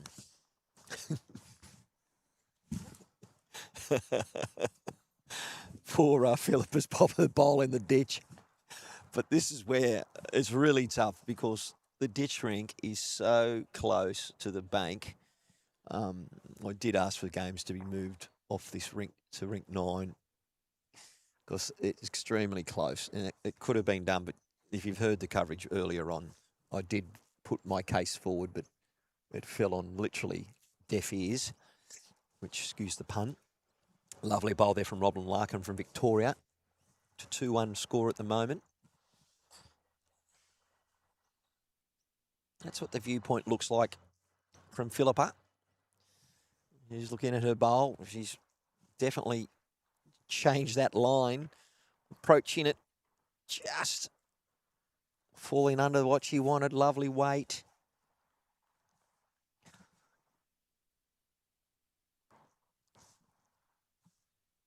This is Robin Larkin, who got victory done in the last end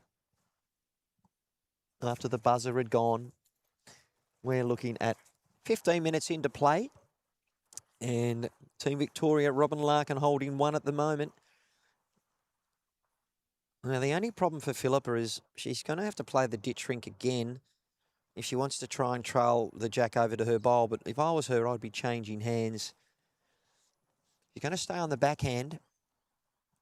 And, if she plays draw weight, it's going to be really hard to actually pick up that shot. And as she'll learn playing on this rink, this bowl will get back. But if you don't play the precise weight, it will follow through. This is a fair effort. Yeah, well done. And it has rolled over. So I actually don't know who's got shot. Amanda Kerr, our marker, who's very well rehearsed in powerlifting and playing bowl. She's part of the national team. And she has just confirmed to Robin that she is holding 1. And that's good that she's backed herself. If that was me, I would have gone up and down. Now, I'd imagine Robin is trying to play onto her own, but she's not sent it, and I can understand perhaps why. There is a big opportunity. Well, that's it. I didn't see Philippa's bowl on the bank, which went into the ditch. But I can tell you both these players are very established. We know that Philippa Strong was part of the New Zealand team who won the gold medal in the fours. And Amanda's just going to signal number 1. Yeah. So we are 2-all after 16 minutes of play. So we'll try and do an around the grounds for you, but what I'll do first of all, viewers, is I'll just make sure that my cameras are picking up all of what we need to do and make sure they're in play before we do anything else.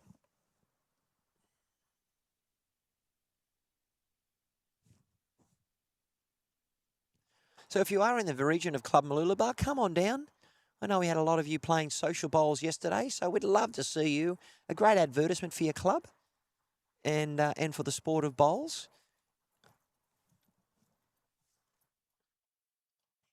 So what I'm going to do, viewers, I'm just going to leave that optic on there for you. And I will try and just go around the grounds on who we've got in play.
Just trying to get a confirmation on score. And that looks like a 3 to Philippa Strong.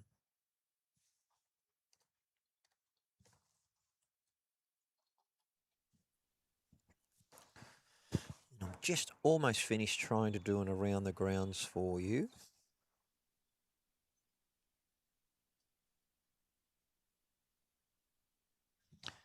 Work out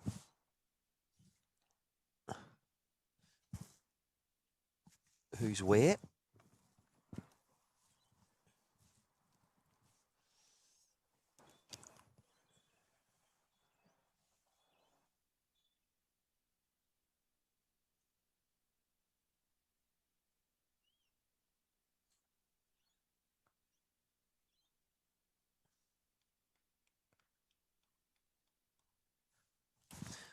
Alrighty.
All right, viewers.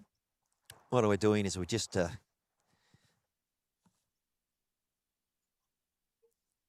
making sure this coverage is all okay. Nice to see we've had so many people watching already. And I've just gone round the grounds. And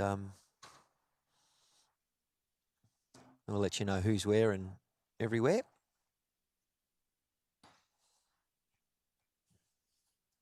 Okay, and I got back in time to change my camera. Change of mat length and a little subtle change in difference. Philippa Strong really working on her strong work from from the fours yesterday, winning the championship. But look at this, the ladies are bowling extremely well.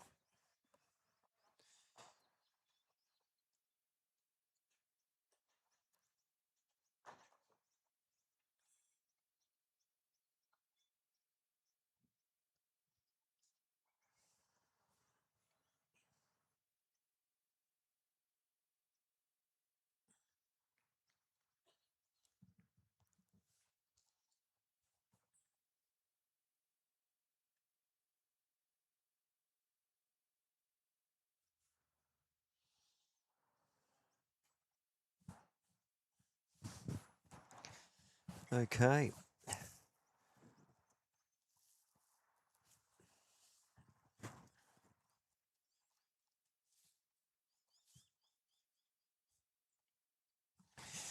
I will be typing in around the grounds, so just keep watching the action here. We had a Mr. Chalky, of course. And that was a lovely bowl there from Robin Larkin. And there hasn't been an update on the score yet, but we'll do that.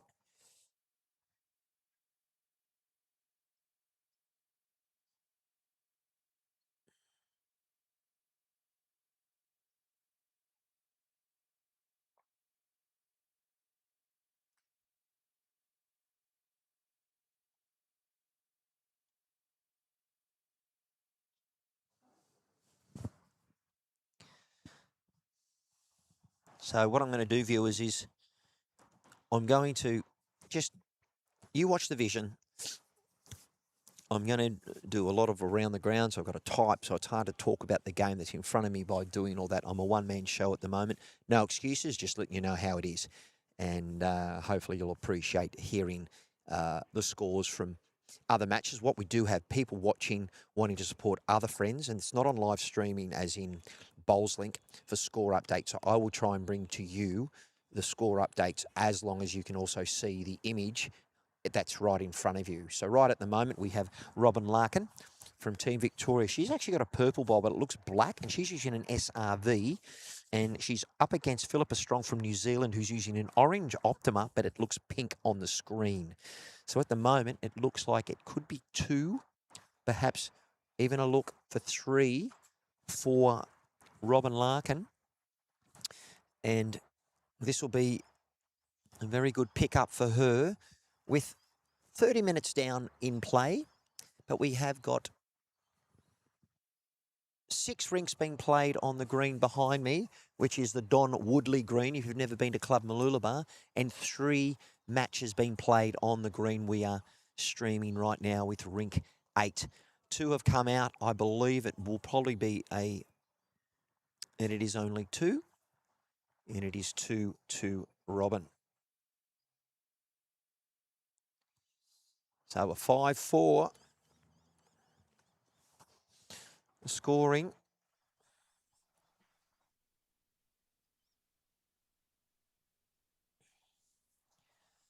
And let's try and see if we can bring some around the grounds going.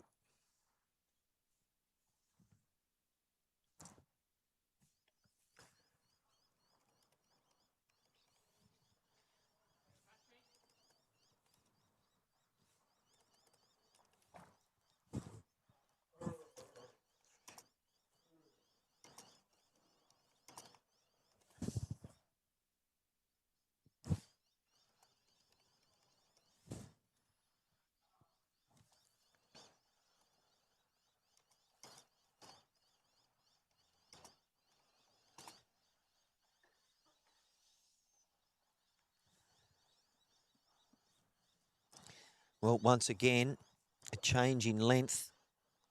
Big tactics. Just got to change our camera.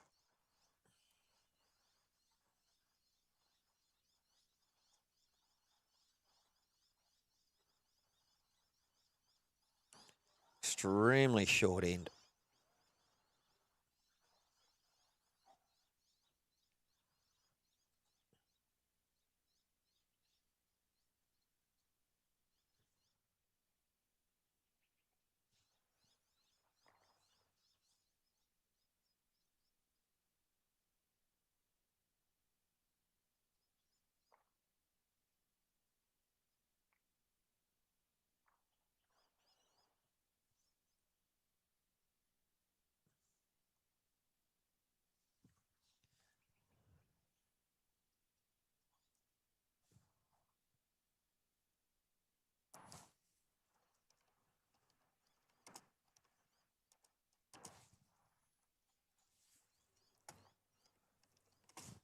We both have men and women playing today, and that's the categories that they've called. No open gender today.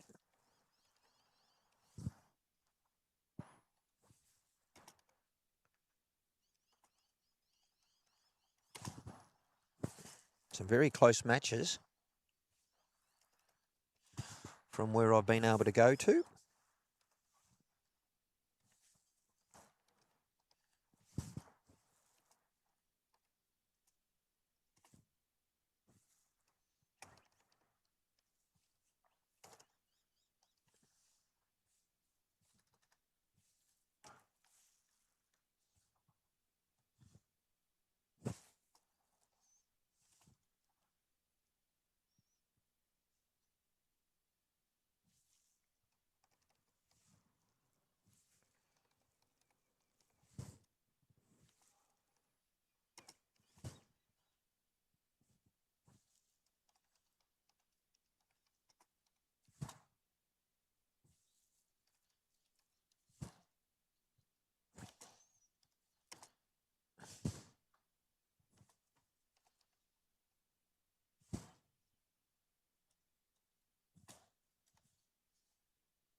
Alrighty, it is currently 2 to Robin Larkin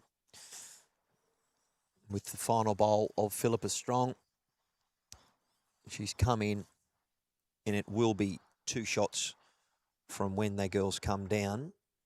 So we have a new leader.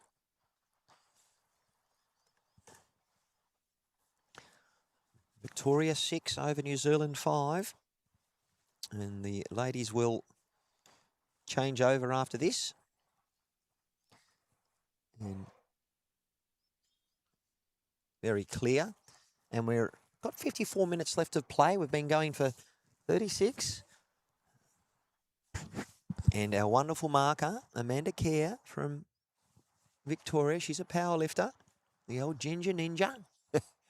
And she set 3 national records and won national medals. And for someone who is of her size, she's a dynamite.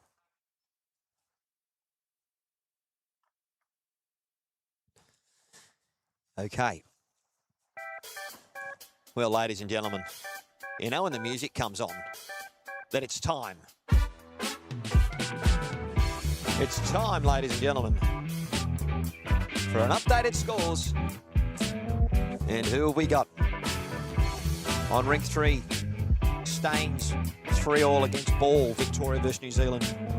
On rink 4, Overton from Victoria against Crosby, Queensland. Overton's down 4-5. Rink 5, Lavelle, New Zealand 10, Lynn, Queensland 2. Bit of a shock result there at the moment. On rink 6, McLean, WA 3 versus Foxy from Queensland on 4. Rink 7, we have McLary, Victoria 3, Greaves, Queensland 7. Rink 9, Fredericks, New South Wales 1, Ashcroft 5. And rink 11, Anir, Victoria 0, Hagen, Queensland 7. So That is the updates from around the grounds. Back with live action here. And I will keep that banner going at the moment. Just double check to make sure that the scores are correct for you. And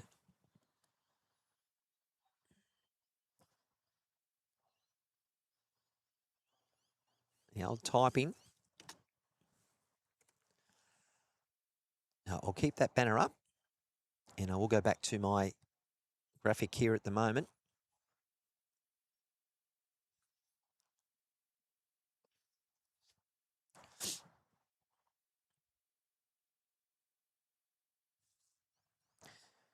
Very evenly matched here at the moment.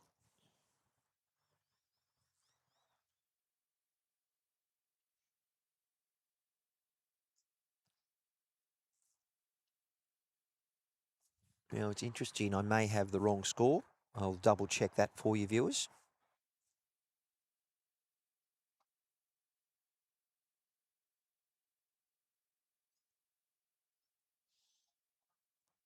But I think the score has been put on the other way on the scoreboard, but I'll double check. We want to make sure that we get it all correct. And apologise for the camera movement at the moment. I'm having to manually control this camera. This is the camera that causes all sorts of issues with the split cable this morning. And I only found that I had a split cable when I packed it all up from when I was at Tarrant Point last time. It was pouring down with rain, and sadly, water inundation has stuffed my cable. And I couldn't use it. So I had to grab the cable from Timmy. And I was very appreciative to grab that.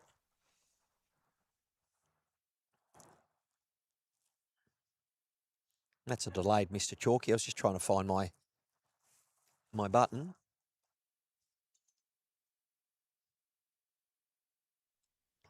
All right, this is a good look at Philippa Strong. And I've actually got her down 6-5, but at the moment the score's 4-7. And we'll get that correct weight. And this is Philippa Strong holding one, trying to draw a second. And yeah, definitely only going to be one shot to Philippa. And I've got a score of 6-all. But at the moment, it's showing something else. And part of the challenge of being here with the hard of hearing and deaf community is I can't call out to the marker. And so for me, loving being a part of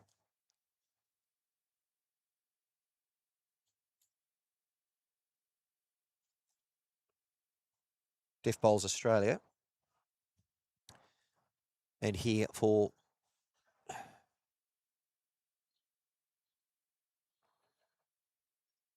these wonderful championships.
Yeah, lots of varying lengths at the moment, viewers. So really keeping me on my toes with trying to bring to you the varying lengths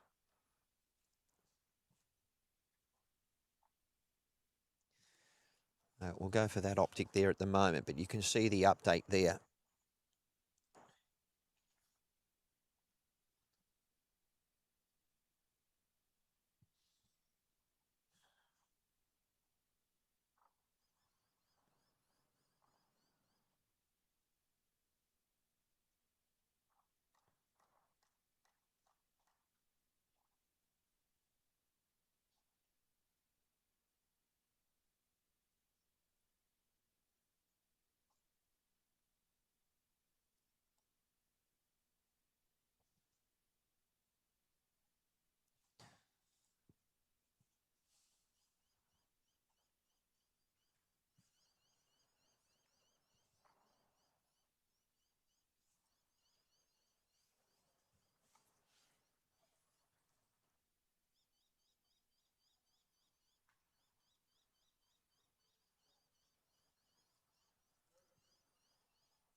We'll be going round the grounds again. We're currently holding,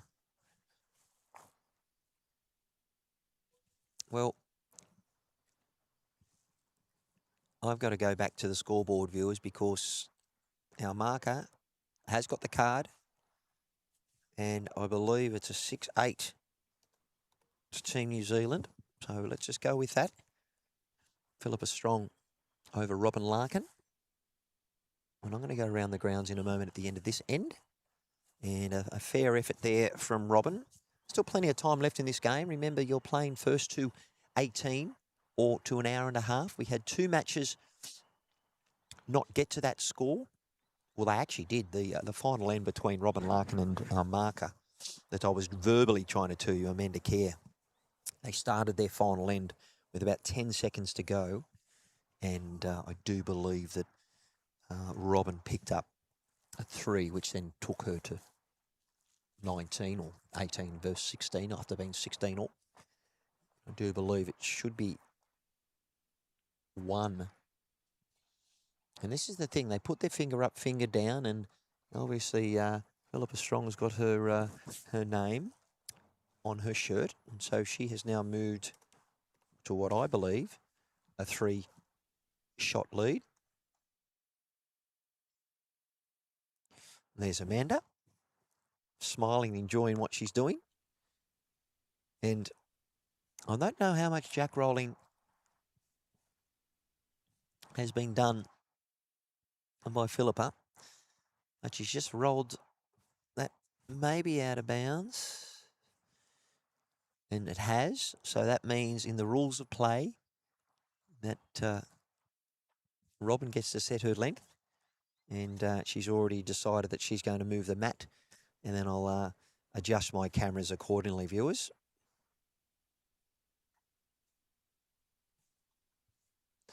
Let's see how she goes.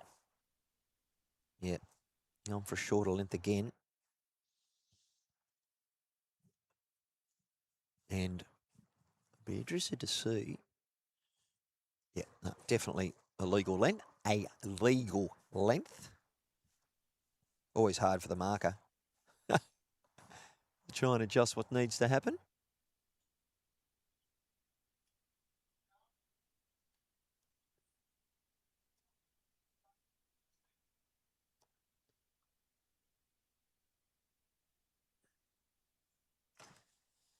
Okay.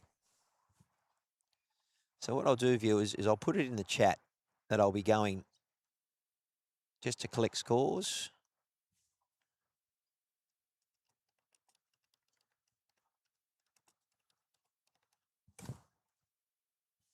I'll be back.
That's why I watch it. Oh, look at you. You got a label. All right, viewers, we're back. And that was 1 to Robin Larkin. So if I'm keeping tab, it's a 9-7.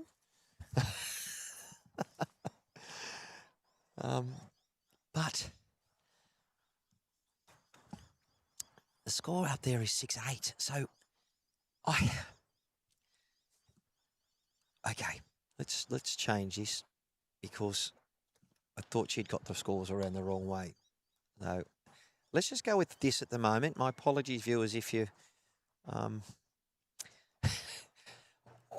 yeah, I don't know if the score's correct. Now they might call to see if that length is fine. They're trying to find out how far up is it. And they're just trying to... They may call the umpire. They called for the umpire.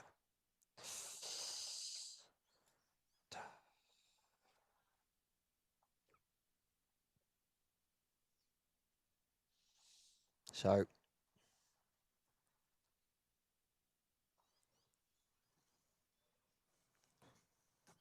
we've called for our umpire. The umpire's out.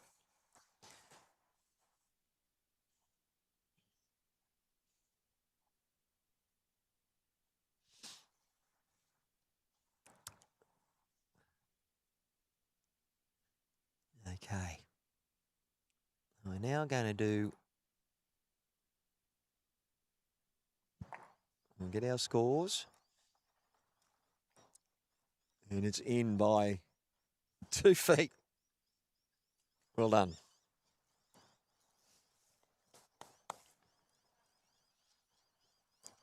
And we'll say good day to my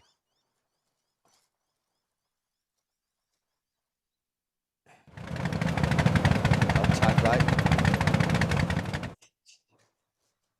We had the old, it was thrown far enough, and Mr. Tapey. So we will change our camera to bring that into action. And I will get that happening for you.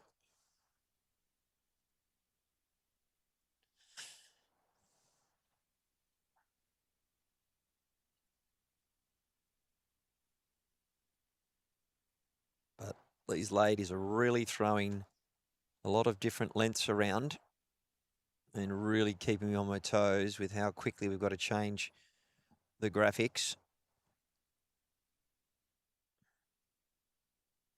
We'll leave it at that while I start typing in some scores.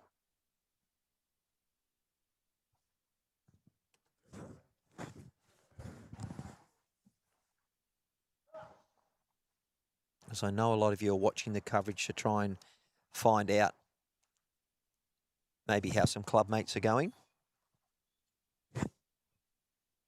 There have been some very significant shifts. As you can imagine, the last score update I did was about 20 minutes ago.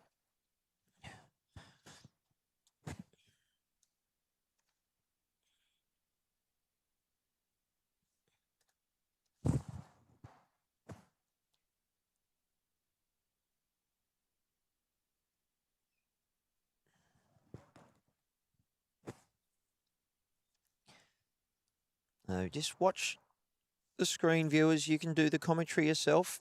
I'm just typing in the scores because I know that a number of you are watching to try and find out how your loved ones are going. And I think that's important for me to try and help provide that service for you.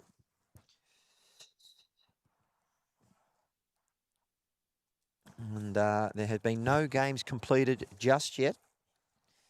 And we are 34 minutes remaining. So the players, some matches are close, but the one that's probably close to finishing is Hagen versus Anir. That's Queensland versus Victoria. Alrighty. Time to go around the grounds. And viewers, this is what it looks like. Who's who and the who? All right, well done. It's a battle royale between Staines and Ball. Victoria versus New Zealand, 6-5 on rink 3. On rink 4, we've got Clint Overton from Victoria on 4, but Andrew Crosby's on 11. You think he might get the win? Rink 5, it's the Kiwi, Johnny Lavelle over Barry Lynn, 13-6. Rink 6, the Fox. He's up 10-4 over Andrew McLean from Western Australia. And on rink 7, it's a battle royal between McLary and Greaves, with McLary from Victoria 9-7. And on our green, Fredericks from New South Wales has really hit a bit of a roadblock against Ashcroft from Queensland at 12-6. And the final game on this rink is Hagen 14 from Queensland over Anir 2, which probably means that game may be finished. But a hello to... oh, okay. There we go. He's from Queensland. So that's who that is. And Brian Greaves must be from Victoria. Okay. So that's why I don't have it on the screen, but we've got it there. So thank you very much to Michael Barker. So there's the updated scores. So how cool. We've seen the action here, and it is one shot to, I would say, is that to new team New Zealand? And normally it is when the player grabs the jack. That means that they're holding it. So I believe the score is 9-7 to Philippa Strong over Robin Larkin. But that has been changing.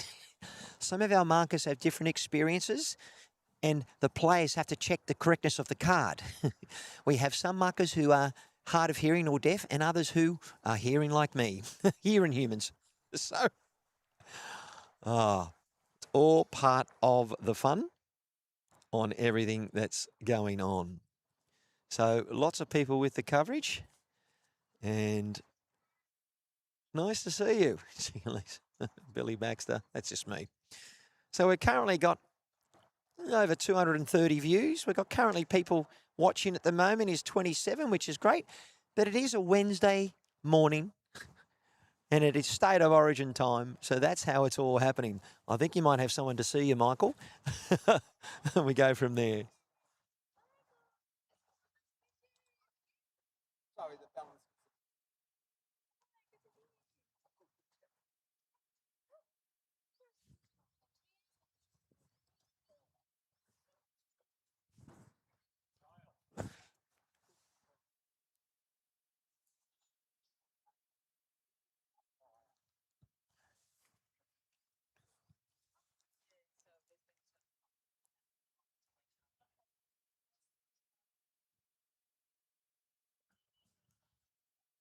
Well, we've got 3 rounds happening before lunch, viewers, and then we have another 3, and we're going to be extremely late in where we need to be and how we need to be.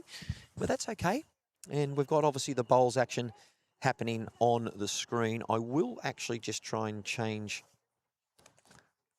my camera 1 that you can see and just try and bring that bowl in.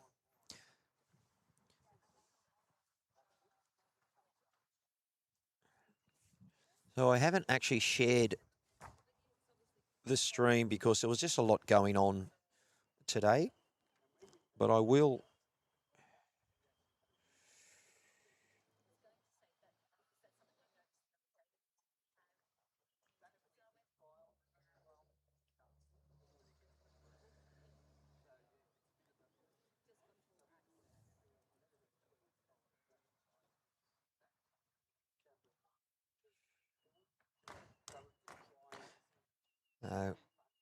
Let's keep the stream alive by seeing if we can copy the link.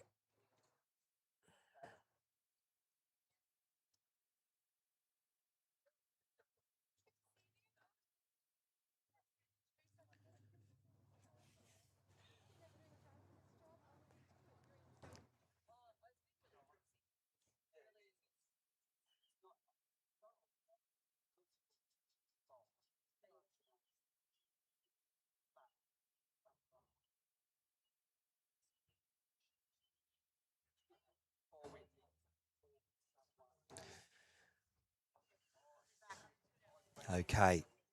Very close matchup, and I'm just not totally convinced that we've got the correct score on the scoreboard at the moment, viewers, but I will try and bring you the action. At the moment, on live play, Philippa Strong, I believe from that optic, is holding shot. A big call out for umpire, and we've got people here hard of hearing and deaf. And I think she's just confirmed that Philippa is holding shot. Bowler's on its way. She's using a Optima, where her opponent, and yeah, we're back. She's trying to draw a second one. She sets that out. Not quite. Very close. Amanda Kerr, the marker from Victoria, is very experienced. So once she puts the score up, we will definitely have the correct score, I believe. And it's New Zealand versus Victoria here at these wonderful championships. And I do believe the ladies are talking. And I think she has conceded. Now, for those at home, I have a score of 10-7 to New Zealand. But I'm not sure if that's the right score. And we will go around the grounds, and we've got the scores on there at the moment.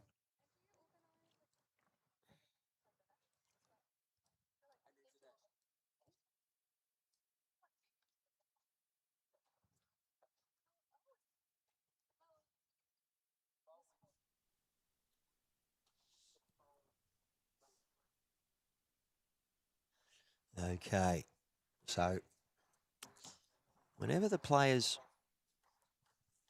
throw the jack, oh, we've got the umpire because that jack has gone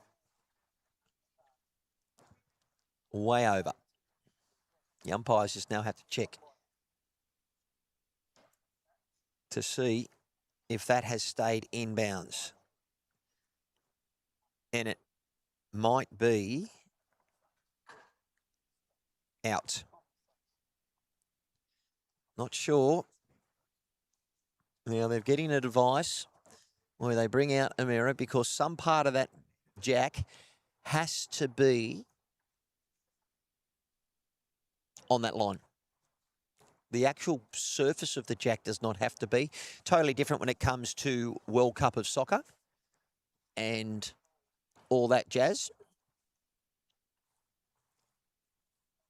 And they're just trying to work out whether or not that jack is in or not.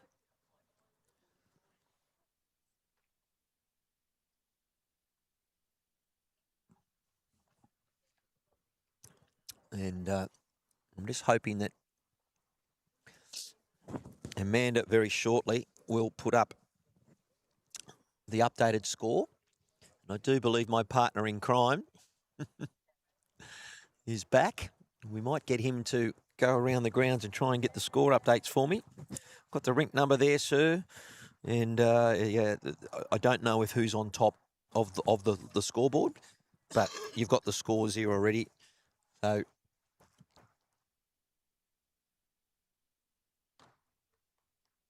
it's in by in or out.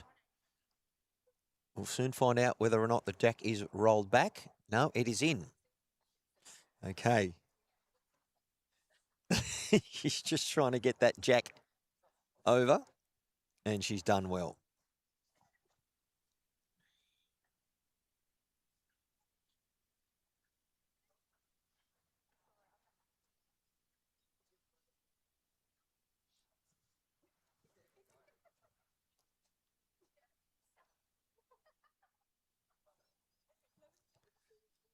Okay.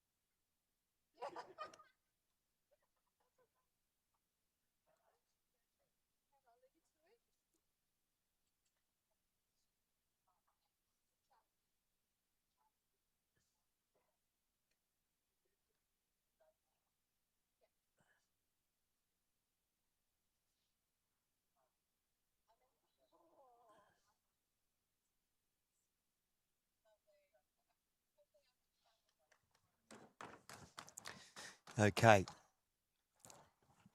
So it's all happening.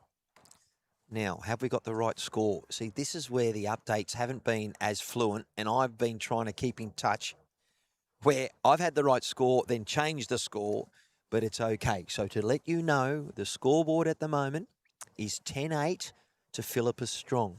We have got 23 minutes left, and we still have on this green all 3 matches being played. Now, there are only 2 players compared to the 4s that we had before.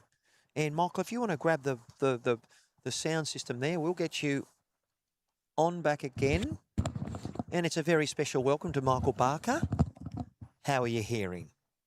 Yes. And you're okay. hearing, can you? Is it faint or is it enough? No, it's acceptable. All right, because the problem is if I turn your level up in your ears, I've got to turn it up for the people at home.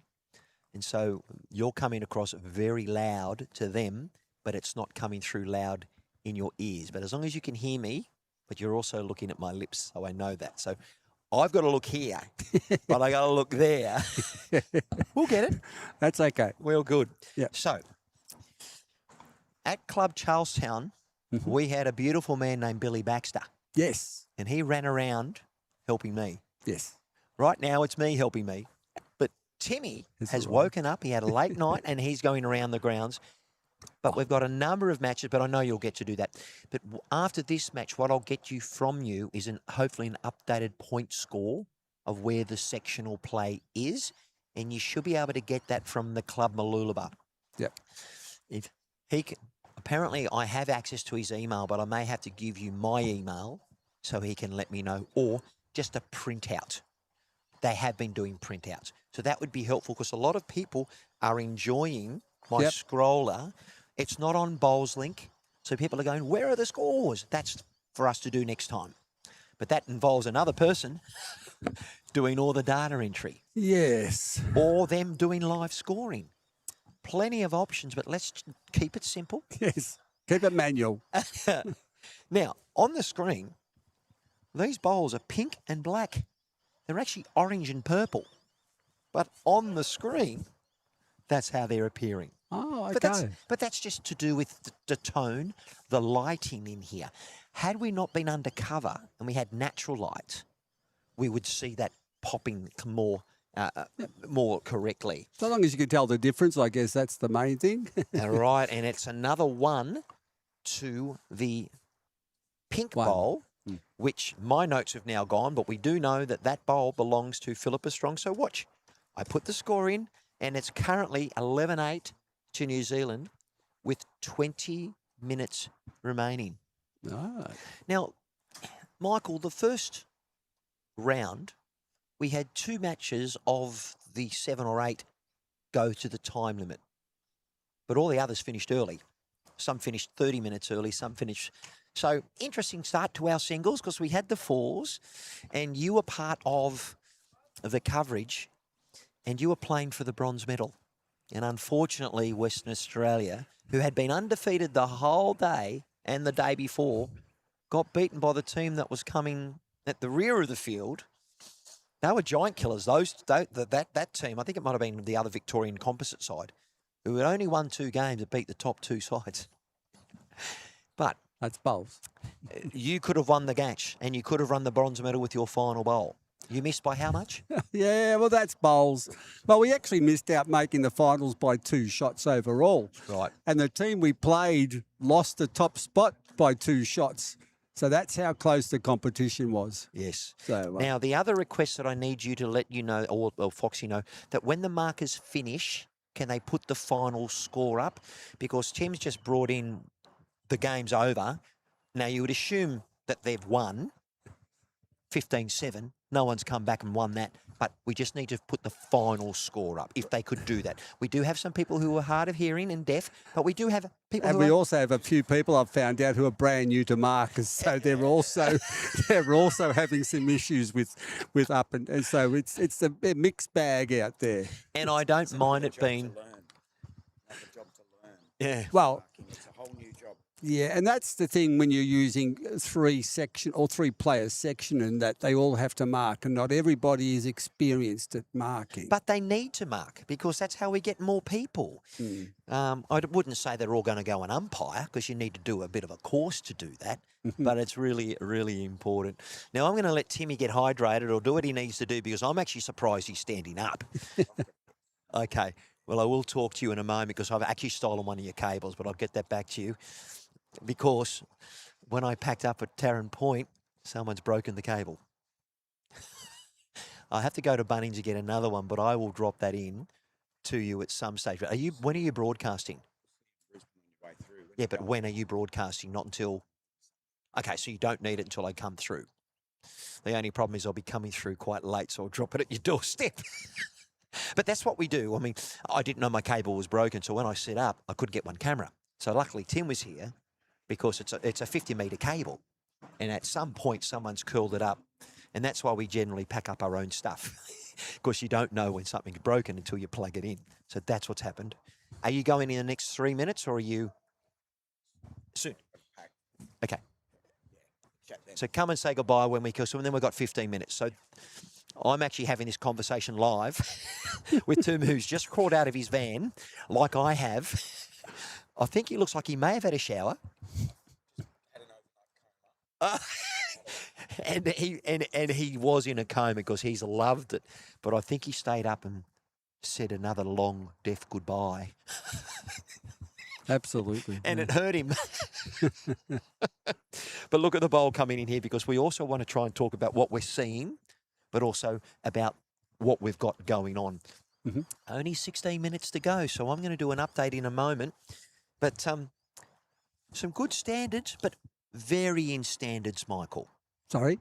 The standards vary. Well, that's the thing. With if you've got new bowlers, you've got experienced bowlers. Yeah, so it's an interesting mixed bag, but it's great to see so many bowlers commit to this competition, which has been, we're actually probably one of the biggest sports in deaf sports, Australia Deaf Games. Well, here. I believe you're, from what I've heard, is the second highest outside of netball or basketball. Yep. Um, And when you consider like a netball and basketball team Yep. have a lot more players. But I'm very proud to say the only sport being live streamed. Yes. And look, I know you've mentioned that to Deaf Connect and other people. I started this around 14 months ago with Boyd Dumbrell, who was doing it for a couple of years. And now there's about 7 of us broadcasting around the country. We are just fans of community sport. Mm-hmm. Myself, only the one person that really had an immersion into the deaf community. Now Tim's been introduced to it. Mm-hmm. All of my team now want to be a part of the deaf broadcast. Yep. So when we spoke to Deaf Connect yesterday, we said, you know what? We have 6 to 7 broadcasters. I believe you're going to New Zealand in 2 years. We might have to talk about coming to broadcast. However, that's another thing, because we can't do it for nothing. Someone's got to pay the airfare. Someone's got to pay accommodation. In an ideal world, we could broadcast the whole games, but you get Paralympic qualification and inclusion. That's when the money gets released by the government. Mm-hmm. But you know, in the landscape you're working in, that everyone's battling for the money. Well, that's okay. We've got to start somewhere. We've got one sport out of the number that are playing. It's a very complicated. I'm finding out that in looking into not only parasport in Queensland, but parasport in Australia, how it's organised, how World Bowls and other countries. Everything. I thought para would be a standardised system. It's not. No.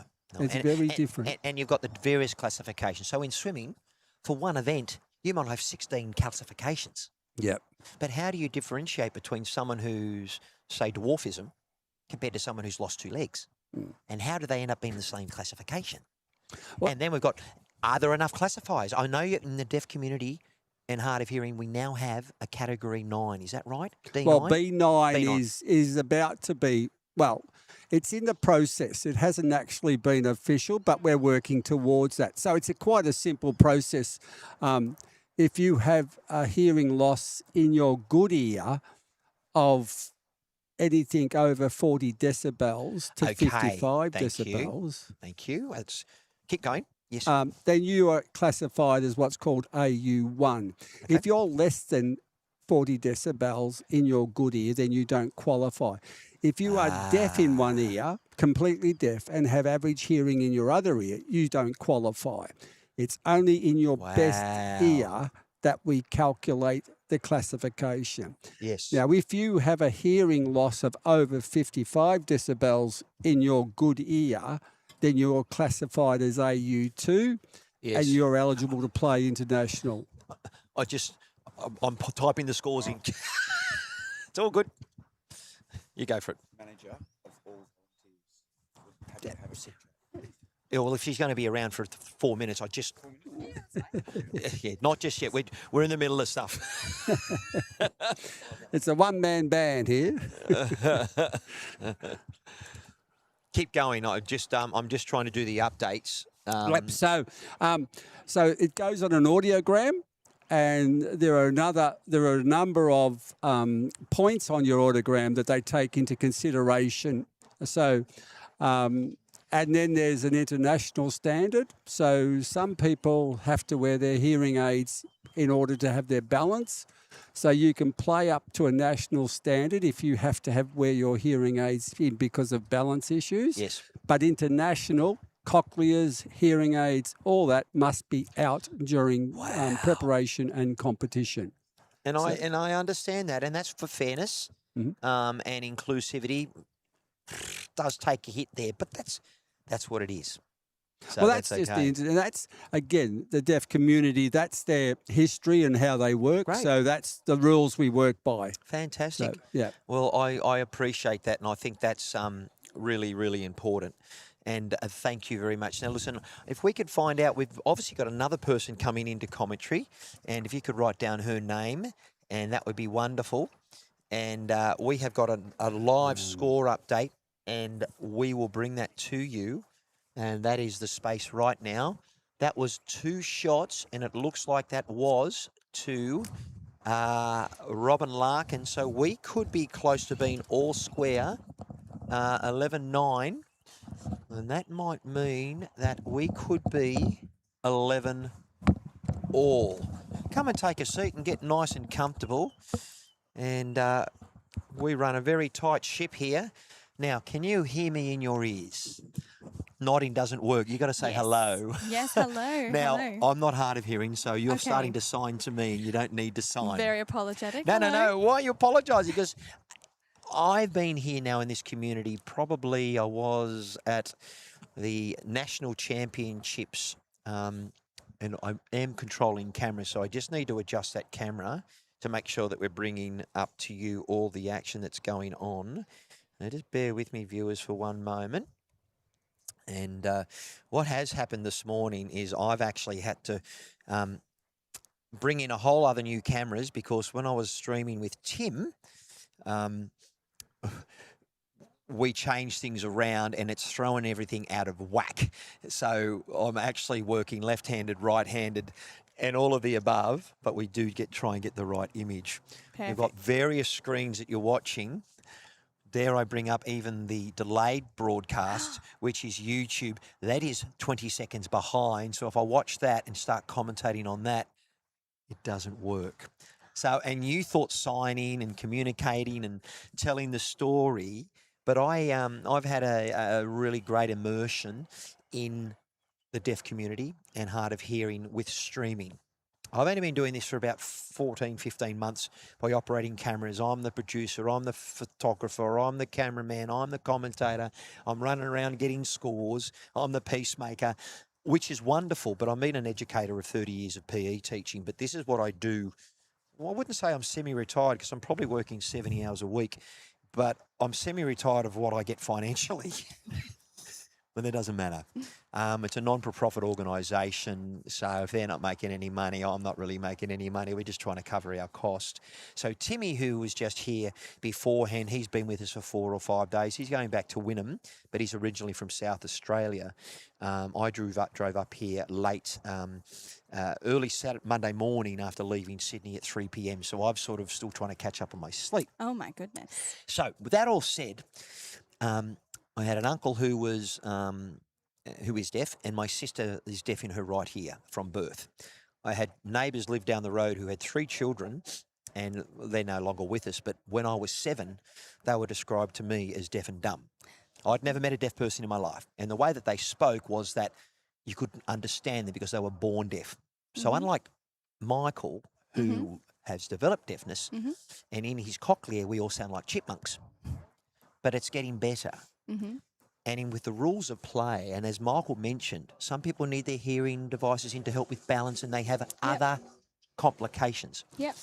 On the green, we have markers who don't know what they're doing. They're new, but they might be hard of hearing, but they have to do it because that's part of the competition. Yep. But we also have able-bodied people like myself and yourself.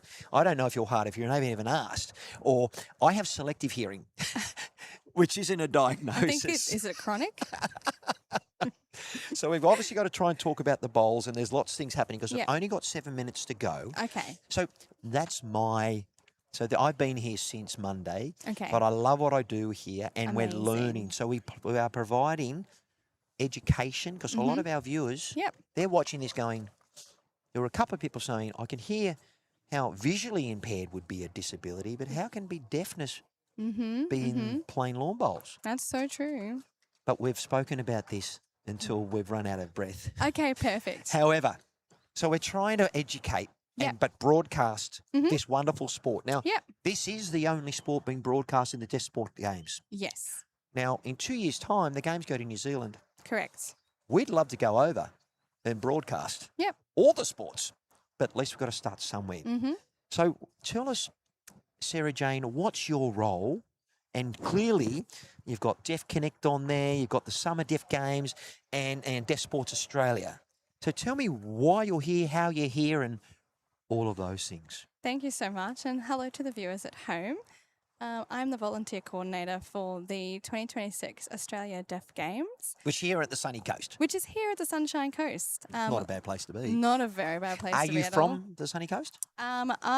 Here's one for you. Oh, come on. You know, there's no simple answer to my questions. There's no simple answer. So I'm not local to the Sunshine Coast. I've lived in Queensland for a few years. I'm not local to New South Wales, Queensland either. So you're a Victorian.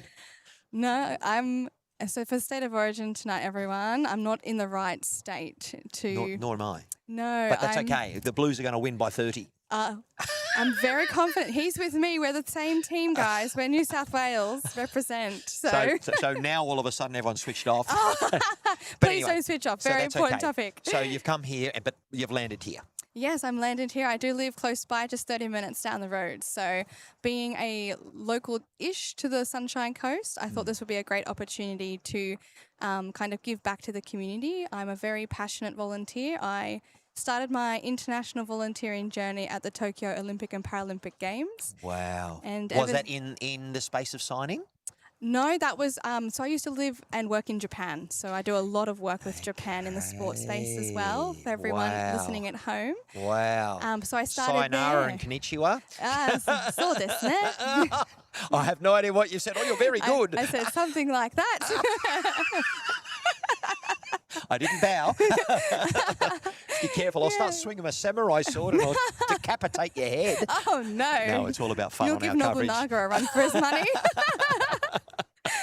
So I've started my volunteering in that space at the Olympic and Paralympic Games, and ever since then I've been a serial volunteer. So So you're like me. yes, and I'm very passionate I about this love volunteer working in space. particular with minority groups, people who are disadvantaged, people who haven't got a voice. I work a lot in the mental health space and Oh, lovely. education around discussion on. I have a lived experience and living with depression and anxiety, and it's something that's been genetic for me, but also life experiences have really pushed me into, and people from suffering from domestic violence and trauma, or you go and an ex-war vet, or you're a first responder. We're all on this pendulum, and we swing depending on different things. But for me, I am so enriched for giving up of my time and experience in this community. And it's just one of the communities that I immerse myself in. So I'm converted. So if you haven't given Amazing. back, it's what you give, it's you receive. Oh, I'm right there with you. So I don't have a Ferrari in the car park. I could maybe rent one if I saved up a bit of money, but I'm more about connection and Deaf Connect and hearing the story of what it's been like to be a person who was born deaf. And we met a gentleman from Western Australia who hated himself because he was deaf. He wanted to be normal. He found lawn bowls. He was picked on being a rugby player, a bigger gentleman. He is now jumping out of his skin Oh, amazing. because he can sit down and have a conversation or sign or whatever we talk about with all the different languages, and he feels part of something bigger. And if he's not feeling so great, he doesn't feel alone. So that's the biggest takeaway that I've got at the moment, because everyone, depending on whether you're aged, whether you've got lots of battles going on, I'm immersed in this community right now, and then I'll bring up my mental health people when I go back to Sydney. But right now, I'm right in this present moment, and we just want to give a bit. Are you taking a photo? We're going to have a wave. And this is Maggie, who I owe a bunch of flowers to. Because, She won't let you forget it. no, because, so she turned up with a rural fire service Oh, no blazer way. on. So that's another voluntary organisation. So, Maggie, man of many, woman woman of many talents. Well, look, 'cause we're not gender specific here, just quietly. We go binary. Person of many talents. But so Ooh. you're a serial volunteer, Mm-hmm. but you've landed here. Yes, so I have been always on the volunteer side, donating time to be a part of major sporting events, and I'm addicted to it. It's like a cult almost. Like people involved in this volunteering community are very passionate about what they do, and they're always here, and like they're the heart and the soul of any kind of event that they are taking part in. Absolutely. So just your background on sport, what was your main go-to? My sport is equestrian. Ah. Yes. Riding the horses. Yep. Mm. Save a horse, ride a cowboy. That's what I do. Yeehaw! Where's my hat? Jeepers, I left my boots in the car. Oh no! You could just leave them by the door. That's fine. Oh, Sarah Jane, you are a YouTube live sports tragic. You will fit right in with us. Beautiful. Thank you. Yes. Oh my goodness, you don't check your sense of humour at the door when you come into my coverage. Absolutely no. YouTube just shut us down. Damn it. Amazing. But yeah, so I've always been on the other side, a part of the volunteer cool. team, and this for the Australian Deaf Games this year, I Yep. decided to put my hat in the ring to be a part of the organising committee. Unreal. So my first Thank you. time on the other side, so I'm And really how enjoying have it. you found it? Oh, I love it. There's And some hurdles, There are some hurdles. There are but always they some. are all manageable. Absolutely. And honestly, absolute credit to my volunteer team. They are the reason that I have stayed sane And caffeinated and where hydrated. have the volunteers come from? We have volunteers from all over Australia. We have them as far as Perth, Tasmania, Yep. Melbourne, Sydney, also locally here to the Sunshine Coast. And we also have a very eclectic group of volunteers in that a lot of people, this is their first introduction into the deaf community. They just happen to live locally or were just interested to volunteer, all the way through to volunteers who are quite integrated into the deaf Unreal. community and have lots of varying degrees of sign language use, and they're all here to be a part of the games and make it happen. Sarah Jane, look, we have got another one of my colleagues listening in. It was supposed to say fun girl. He's giving you a Mr. Chalky thumbs up, and he thinks, bring her back. Anytime. So he's hey, look, we might have to shut down the chat just quietly. And I'll let you know, boy, she's a good sort too. So just quietly. So Yeah, you can't see my face. But he can tell from your voice. Oh, thank you. We're not even going to talk about OnlyFans here, but we'll go from there. I mean, there are opportunities to be explored in all sorts of parts. Well, she bored. She's just written down her link, so I'll give it to you a bit later. I'm only joking. Now, that buzzer Yeah. means we are down to the final end. And now, this is really important for us Okay. because at the moment, Philippa is on 12. Yep. Robin is on 11. Mm-hmm. Philippa is from New Zealand and she owns the pink-looking bowls here. Okay. And she's up by 1 Ooh. on our scoreboard. Seems very tight. What has happened for me since you've walked in the door? I've forgotten about everything about the game, and I'm get my breath back after that initial introduction. Thank but you. we'll just bring ourselves back. But it's about fun. So let's just focus on this at the moment, because what I will want to talk to you is about how do Yep. people get involved in a moment Mm-hmm. to help. But let's just have a look at this. Absolutely. Robin has really only got one more bowl left. I just want to check to make sure that is the correct score. I believe it will be 12 or 11. And at the moment, Philippa is holding match. That looks really This good. is the final delivery. That's what she looks like. And both these women won their first match.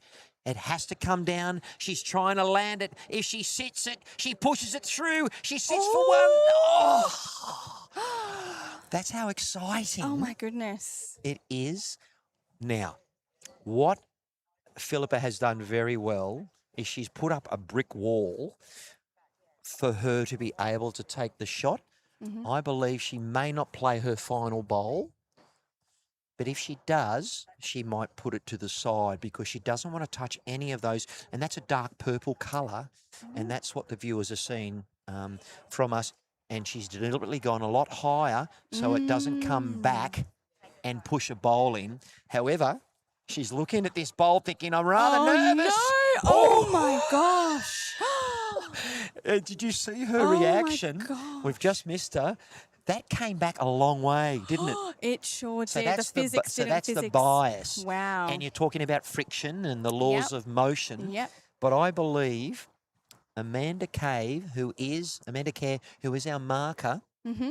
will signal, and it's always very hard to see when you can't.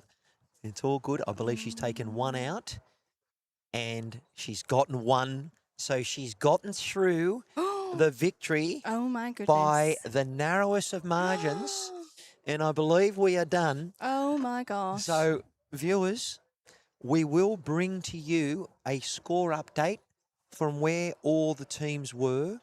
And it's always very interesting, Sarah Jane, is when I actually do get another person with me, that's just another distraction from doing all those things. But it's good for me because I have another undiagnosis of ADHD, being a high-functioning PE teacher. Most PE teachers have to multitask. Yep. And with me, if you want to get something done, they always give it to me because you give it to a busy person because you know it's going to get done, and you don't probably have that. We are now looking at our final game for round 3, Lovely. and that should be going at 12 o'clock Okay. in 10 minutes' time. But question for you, Yep. how do people get involved if they want to be involved in either Deaf Connect or Deaf Games or even volunteering, that you're doing it on a world basis? So what's Yep. the next step perhaps? Amazing. So for anyone listening in on the YouTube today, we have Deaf Sports Australia, Yes. and each state has an office in, like, so reach out to your local state or territory office and they'll be able to help you out on getting volunteering. There's a lot of opportunities available, Great. especially with like the younger generation coming up, trying to support them in their journey to become to achieve their dreams in the sporting sector as well. So And yeah, I can imagine that you're going to be trying to continue on this journey to the Olympic Games. yes, yep. And there's obviously Deaf Sports Australia there, and they've done a terrific job. And viewers, we will be bringing to you the next round in a moment. But yes, but before you know it, 6 years' time. I know. It's going to be Brisbane 2032. Tell me a bit about signing. How long have you been doing that for? So I've been learning sign language for about 8 years now. Yep. So I actually, am listening. Yeah, But that's I'm just fine. not looking at you at the That's moment. so fine. Actually, when I was living and working in Japan, I learnt Japanese sign language first Right. in the local community. Yep. And then when I returned after a few years of living and working in Japan, I returned and thought it would be a good idea to get involved with Auslan and learning Auslan and being a bit more integrated into the deaf community back Okay. here in Australia. Yep. So I've gone through and got accredited up to Diploma of Auslan Yes. myself, and I'm looking Wow. forward to continuing the journey to become an interpreter. And how many more steps have you got to do to get to that level?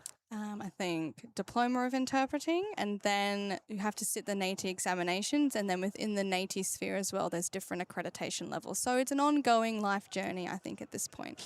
So I haven't checked the website out for Deaf Sports Australia yet, and you can wash my mouth out with soap.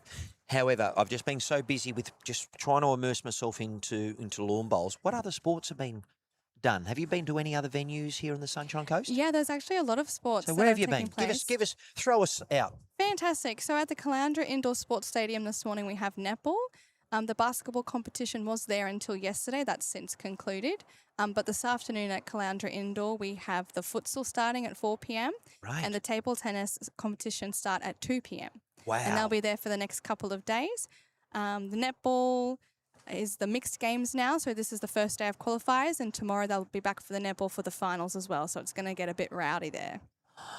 And it's every 2 years, the Deaf Sports Australia Games. Well, it's going to be Oceania in 2 years, I believe. It's going Yeah, to that's correct. going across the Tasman. Yeah, we follow an Olympic cycle. So every 4 years is Oceania, every 4 years is Australia Deaf Games. So it'll be Australia Deaf Games, 2 years Oceania, 2 years Australia Deaf Games. So if there's someone out there that might be a philanthropist and really has a bit of money that they want to throw, Absolutely.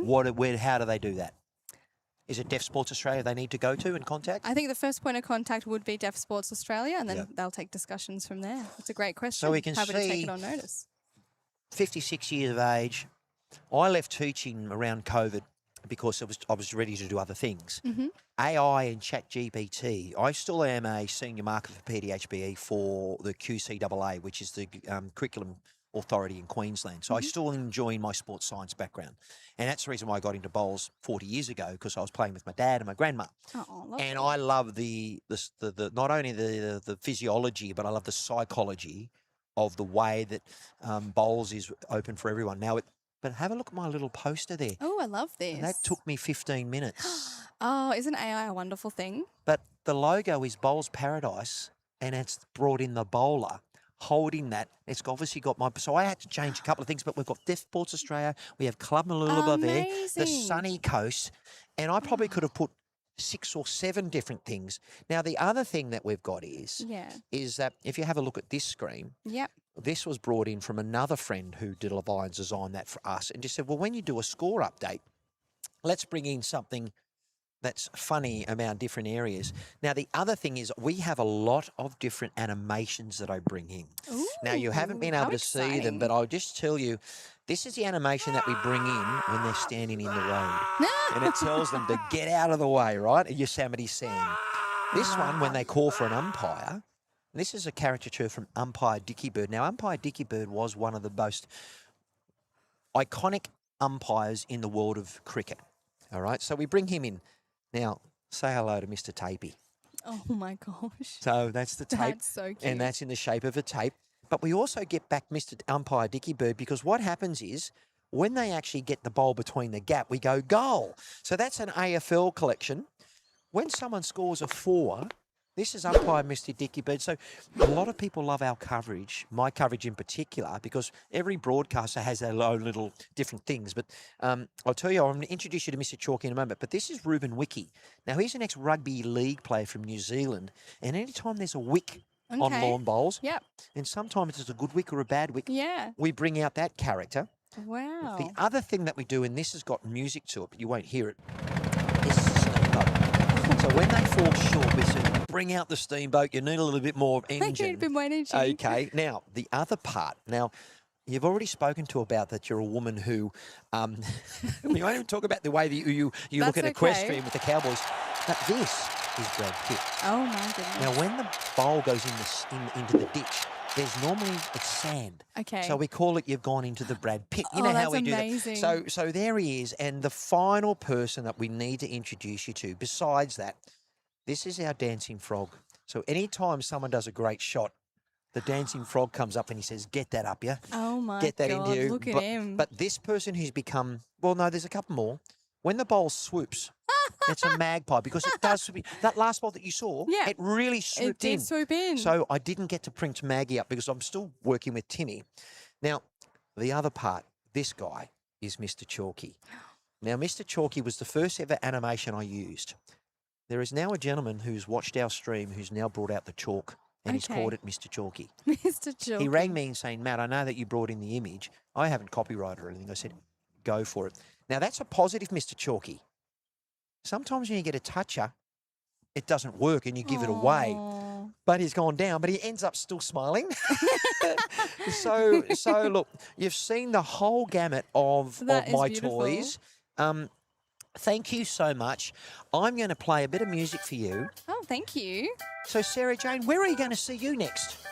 You We've can still see got me- tomorrow. Yeah, still got tomorrow. I'm out and about at the tennis for a few hours, and then I'll be back to the CIS, Caloundra Indoor Stadium, for the futsal and the table tennis. And you might see me out and about in the grounds and getting out, having a look at my volunteers, seeing them in action, making sure they're happy and supported as well, because we can't do it without them. And give us a score update. New South Wales versus Queensland. I know we're going to get the win, but well, how much? By 1? Oh, I really hope it's a good game. So I want a clean up 2, I think. Safe. Well, we What do know you a state reckon? of origin, they don't bring back the biff. But I know. I'm actually staying at a house full of Queenslanders, Stephen Oh. Fox. So I may pretend that I'm hard of hearing and just not say anything. Well, look, viewers, we're going to be back. I'm going to have a quick nature break. We're going to let Sarah Jane, the delightful volunteer coordinator of Deaf Sports Australia, thank you very much for your time. Thank you for having me. And we're going to be bringing back to our coverage in about 5 minutes, and we'll see you soon. Yeah, thank you so much. See you guys soon, guys.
Okay. Viewers, we're back.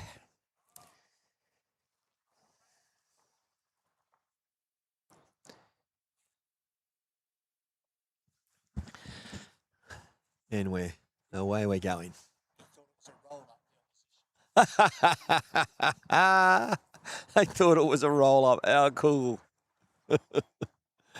Oops. All right, viewers. I'm going to say it's the deaf leading the deaf here because it's definitely not the blind leading the blind. Okay. There's been a bit of happening, so I'll just talk to you about what's been happening and why we're happening. We are going to change the score. I haven't had a chance to do that yet. I've had a bit of a nature break. I'm not even sure who we've got on this stream at the moment. So, am I having a Barry Crocker? No. It's just when you're a one-person show, and I'm really very grateful for my friend from Club Charlestown, and we're going to put in the scores, and we'll get the names of who is where. But that last match was a draw, and I was talking about, is the score right? Is the score incorrect? And it was incorrect. But so Robin and Philippa drew. So I'm going to put that in the chat. And I apologise for that. There was lots going on. It's part of the challenges that are here when you've got hearing impaired, hard of hearing, deafness, people who like me can hear. Lots of people on the chat, lots of people in commentary trying to bring to you. But we'll get it right by the end. So I'll just...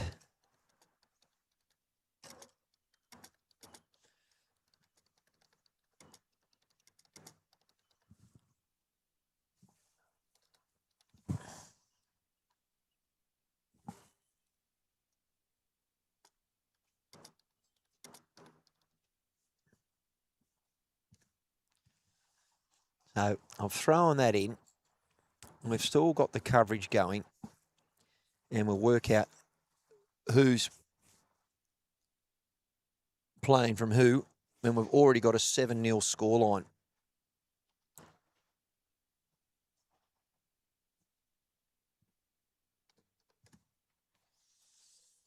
And we'll find out.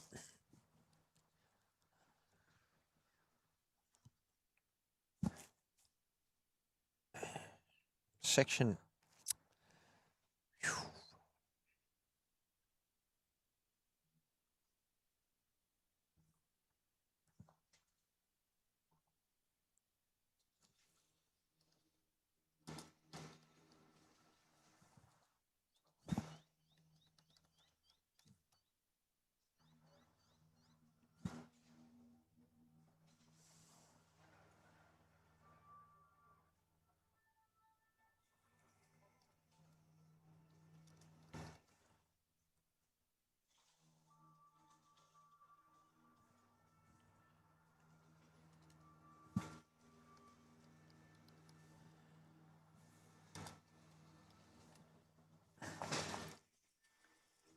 Well, I know that this game is going to be over before we know it, if it continues that way, because it's 4 shots again to Les, and he goes to an 11-0 lead.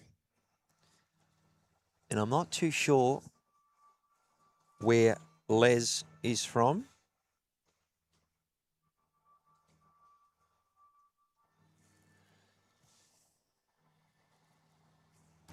I'll be back.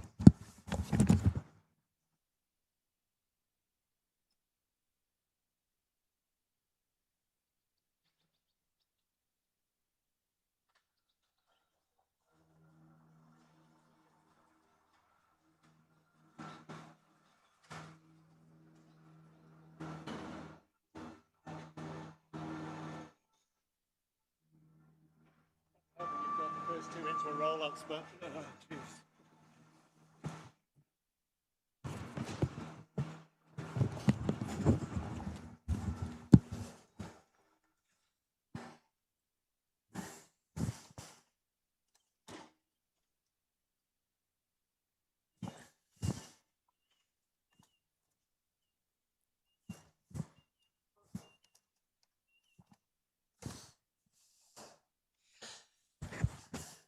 All right, viewers, we are now correct with and I'm going to focus my attention on this match only.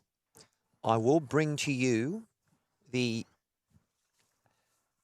scores, but not at the moment, because I believe this match will be over before we know it. The sad thing for Brian is he thought the first two ends were roll-ups. So he's really going to have to get a wriggle on if he's going to get back into this match. It's never over. And look at this. He's just missing with that length. And if he doesn't find his line and length, he will be having an early lunch. I have said goodbye to Tim Wrightson, and there's been a lot going on. So hang in there with me, viewers, with the coverage. I think the camera work's doing okay, but we've had a lot of fun, and it'll continue. And we will have another coverage after we finish with this, but I will keep the stream alive because we're an hour 13 in. And there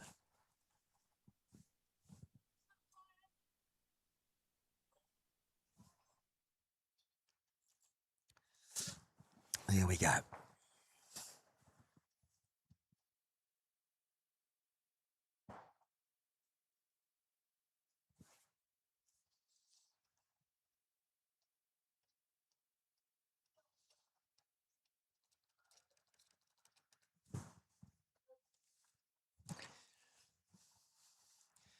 So we've got the final round of this section, and I will try and bring to you who is where and everywhere.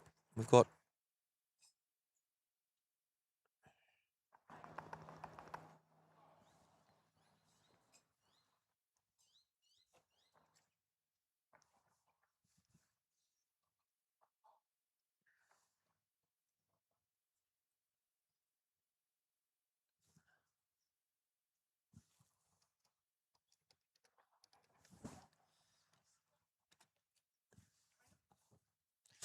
well, this is a big bowl here.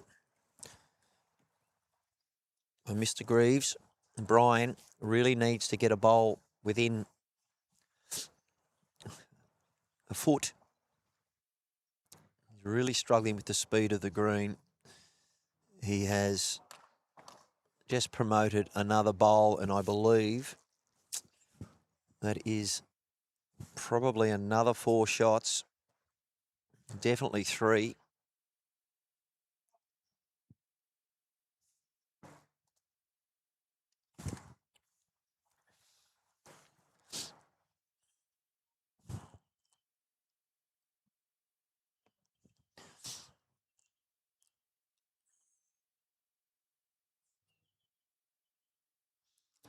They might bring out a tape.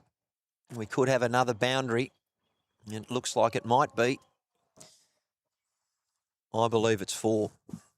And when we get a 4, you know what that happens. Umpire Dickie Bird comes out and gives us a 4. They're going to get a tape out.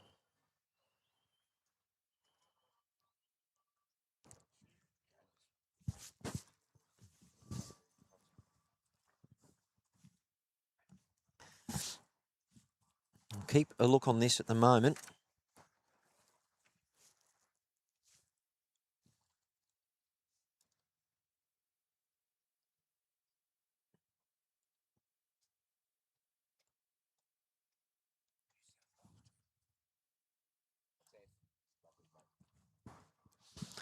Now let's have a look at the measure, because if I miss the signal, I don't hear them.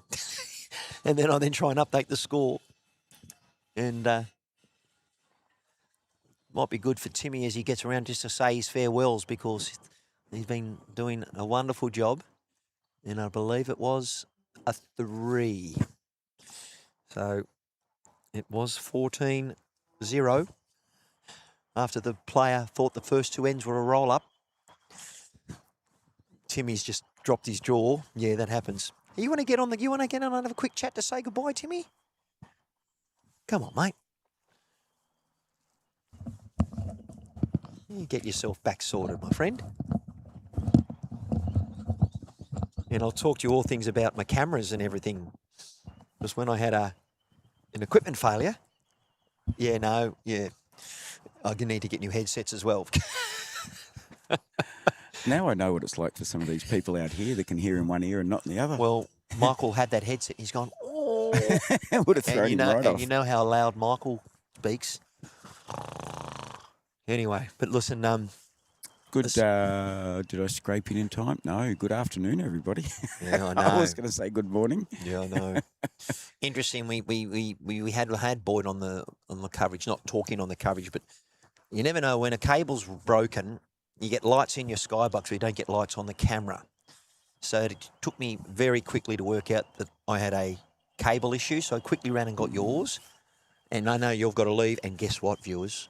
I believe we might not have a nudie because if you get beaten to 0, that's the expectation. So we want to see a pants saver real quick here. And the pants Because I don't want to see either of these blokes running doing a lap round the green. And Brian Greaves probably has had a big sigh of relief because Les Pearson, I actually tried to speak to Les, but when I meet all these new bowlers, because he wasn't part of the 4s. Yep. I don't know how hard of hearing. They've got to have their hearing aids out.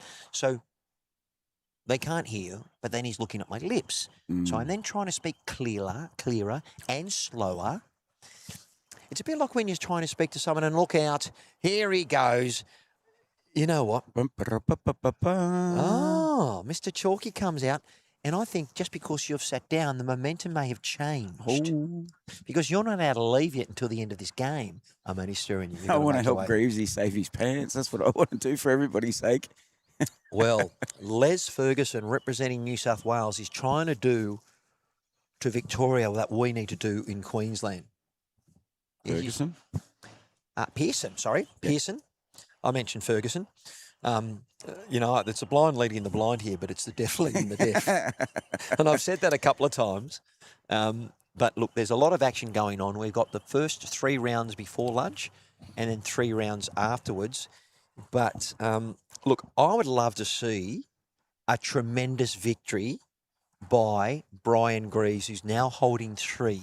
But as you know, Les Pearson, all it takes is 1 bowl. Mm-hmm. He looks like on good track here. He's crossed the line on all 3. Very, very focused. Oh. Has he got the Wheaties? He has saved 1.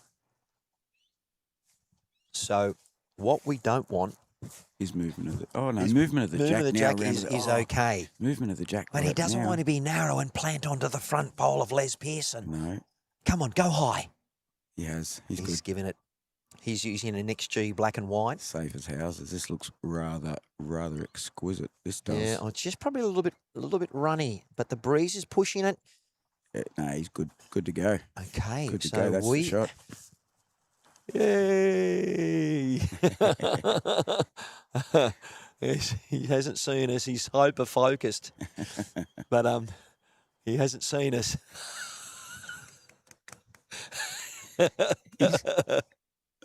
Yeah. He's loving it.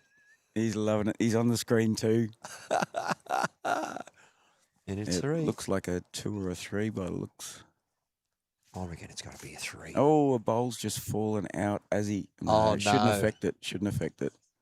It's definitely... He might affect it. The one right next to the blue bowl fell Tony over. McAlaley is saying... Is it a 3? It's a trio. The marker wipes his brow like, thank heavens we didn't have to see what I thought we were going to have to see. He's mentioned the nudie as well. Oh, seriously, people, these players are just heart and soul, I tell you. It's well, that's why I'm surprised. It's been a pleasure, Matt. Thank you very much for the invite. I'm actually shocked. Look, I have to leave only because I've got other commitments, but thank you very much for the invite. It's been a pleasure. You've done me and a lot of people a big favour because we've educated so many. And that's a big part of what we're here for. And these people, they're on the big stage. A lot of these people wouldn't have been anywhere where there was And we're live trying to streaming, make them let rock alone been stars. on the rink. We've got people watching their grandparents. We've got people, their clubs doing things. You're watching the Australian Deaf Bowls, but it is the Deaf Sports Nationals in the singles. And we're here all the way through to late tomorrow afternoon, evening. Then I've got to head back to Sydney town via Wynnum to actually drop in a cable that I borrowed from my good friend. Where are we going to see you next, Tim? Just give us a little bit of a plug. Where are we going to see you next? Possibly the Champ of Champs 4s. Maybe not this Sunday, but the following Sunday at Capalaba. So that's the Gateway District in the southeast side of Brisbane. That's the plan. That's yet to be 100% confirmed or anything yet. I've been away doing this, so I haven't. I've got a multitude of emails from a multitude of people. That I bet you, and I've been trying to squeeze in as much streaming before Pennant starts, which is this Saturday. The good news is I've had 4 emails, 3 revolving bowl streaming, and 1 revolving commentating for UNICEF. Excellent. Which is an overnight walk, and they start at North Sydney and finish at Bondi, and they walk during the middle of the night. Oh, wow. And they want me on streaming for 12 hours. You just put a camera on your hat and do the walk with them. Well, but that's what I haven't answered yet, and because it's middle of the week. Like, for me, this is a working week, and doing this on top. So I get to Friday and I'm playing bowls at Mossman because I love taking money from people who live in Mossman because it's well-to-do in Sydney. And then I don't actually stop until late Friday evening. And the reason I'm having to bolt back is because I've won that tournament with my 2 mates 3 years in a row. I wasn't going to play in it. I wanted to stay here and hang out with you. But anyway, tell me, you're based in South Australia. Whereabouts? Because I'll let you go, but just people who haven't heard. The southeast of South Australia. So and you're called Border Sports Live? Border Sports Live's the Facebook broadcasting page. out of YouTube Live Sports? Yep. And so I've only started last September, so been focusing on the southeast of South Australia. Of someone who couldn't spell IT, how big's the learning curve? Yeah, and I really hope the 4 days here has really helped bring or reassure you what you know. Yep. You've got lots of different things. And new challenges with people you don't know, location you haven't been at, the communication. But look at the Chat GPT. You've got that on. Yep. You've got bringing those things in, and it's just exceptional. But you do a lot of broadcasting down there, but you're almost a one-man band at your club, aren't you? Aren't you like the Republican, the barman, the selector? I was. I'm taking a step back from all of that.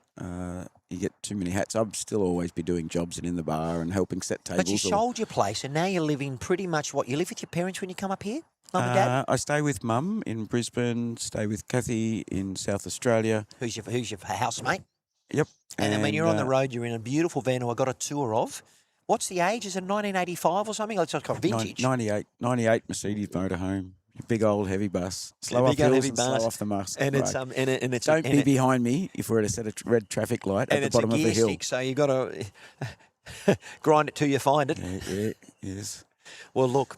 A couple of calendar months can pass by the time I get up to 5th gear, but once I'm on 5th gear, I can get from South Australia to Brisbane in 48 hours. Look, before we go, unfortunately, Brian could be game over. It could be by the looks, so I want you to call the final bowling for your.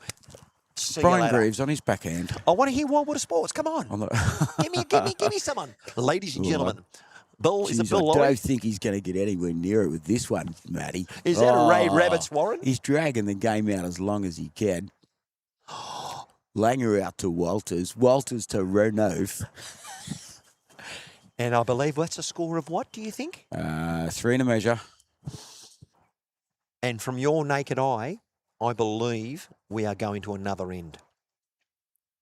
But give me your favourite Wild Water Sports character impersonation right now. No. It's too early in the morning for me, mate. It's 12:15. Well, all I can say is huge, everybody. It's New South Wales, it's Queensland.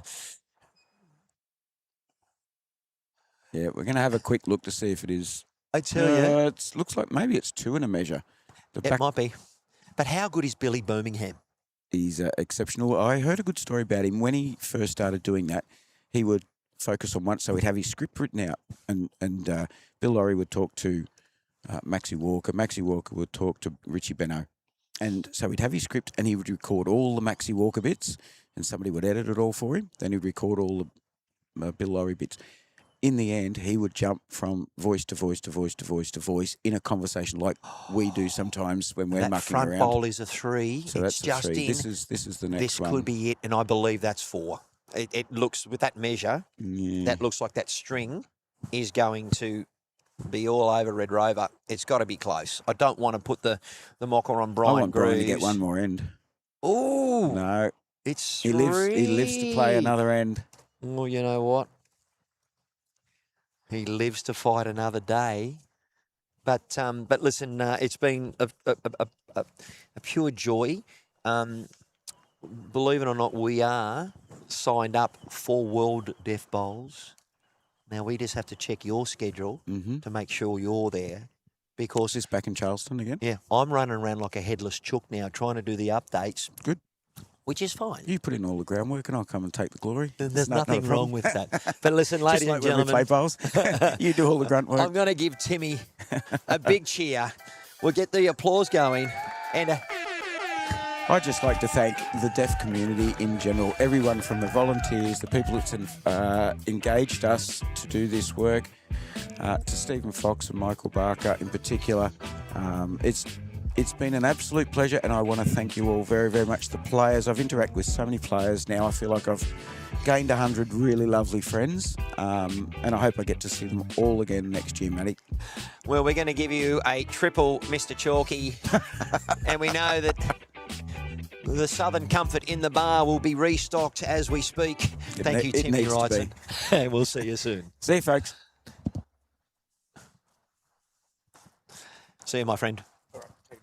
Drive safe. And send me just a quick text. I'll let you know when I'm coming through. I have no idea when I'm getting out of here. Yep. Worst case scenario, I'm coming to your place. And I'm fine to do that. Okay. Thank you for the cable. Or you can go via Bunnings now and get me a blue 50-metre cable. Uruguru. All right, viewers. I can tell you that it's extremely challenging work for Brian Greaves on this coverage, because Les Pearson is... All right, I'm going to do around the grounds very shortly too. Goodbye, sir. Thank you so much.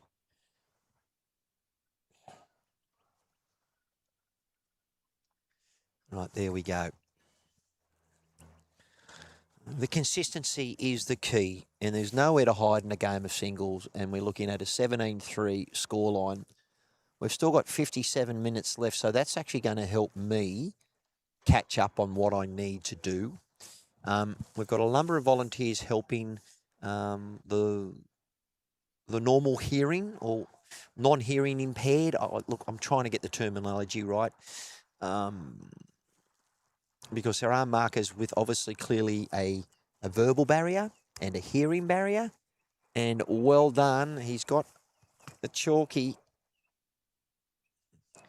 And my cameras are all the way wrong around, but it wasn't the toucher that he needed. We have got game, set, and match. Brian Greaves from Victoria. We have got numerous people. Wow. And now that is not a great touch-up, because he's now brought the jack out into the open. So he has given Brian Greaves a chance. He's just got to align his grass a little bit. He's been a slightly narrow. He's narrow again, but it all comes down to his weight. If he comes through and sits the jack or sits the bowl, he stays alive. He's going to find the gap, and he sits it and just misses. And that is game, set, and match. All right, viewers. We can now focus our attention on bringing to you the scores around the grounds. But congratulations to Les Pearson, victorious over Brian Greaves from Victoria. Well done. We're now able to probably move our cameras around, and we will be bringing our next coverage at, I would think, 55 minutes. Yeah. New stream. 1 second, my friend.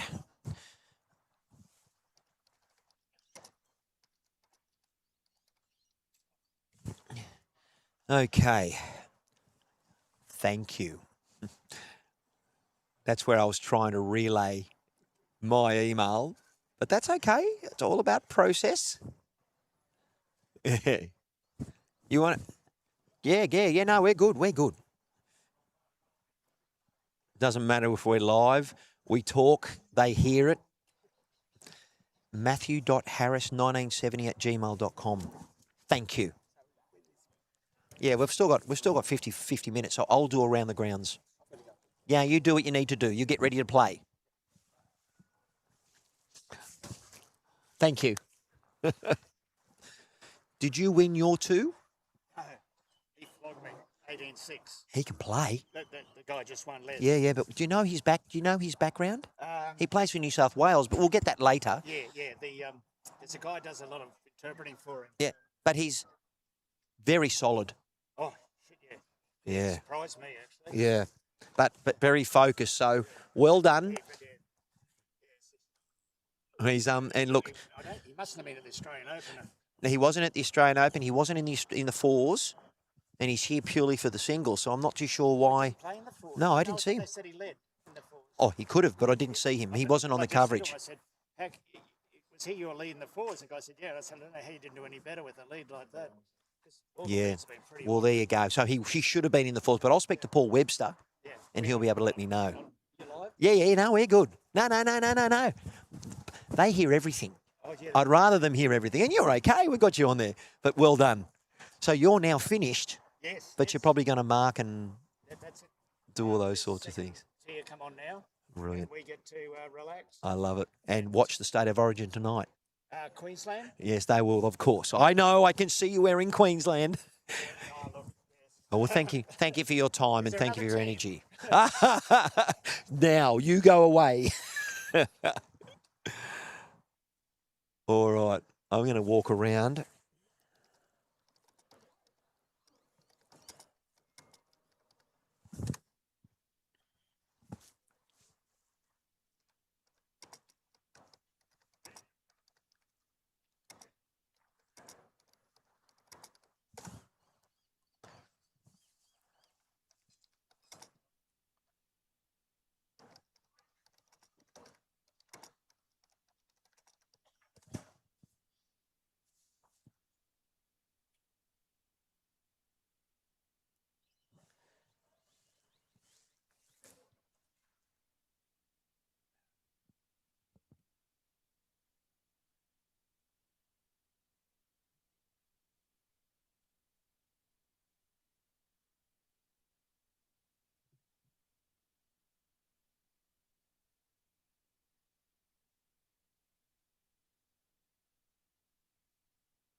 All right, viewers, we'll get some scores for you. And when I do walk around, I normally get stopped by about 7 different people. So let's go with seeing how we can bring different scores. And we may even be able to bring you the images of the game on rink 9. And we will with 44 minutes to play. But let me just get the score updates in for you.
Oh, well, ladies and gentlemen, I've done the running around the grounds, and here is a current state of play around 3 minutes ago, and this is the matchups that we have with the scoring. So to let you know, from rinks 4 through to 12, round 3, we have Christine Ball from New Zealand winning 8-2 over Lynn Kitson from Queensland. Rink 5, we have Crosby 6 over Barnes from WA, 6-3. That's Queensland winning. Rink 6, we have Queensland Lynn 11 over 2 from Kemp in the ACT. Rink 7, an all Queensland affair, we have Ken Reid 6 over Stephen Fox 3. On rink 9, which I'll hopefully try and bring you some image of that very shortly, we have Amanda Kerr from Victoria taking on Philippa Strong from New Zealand.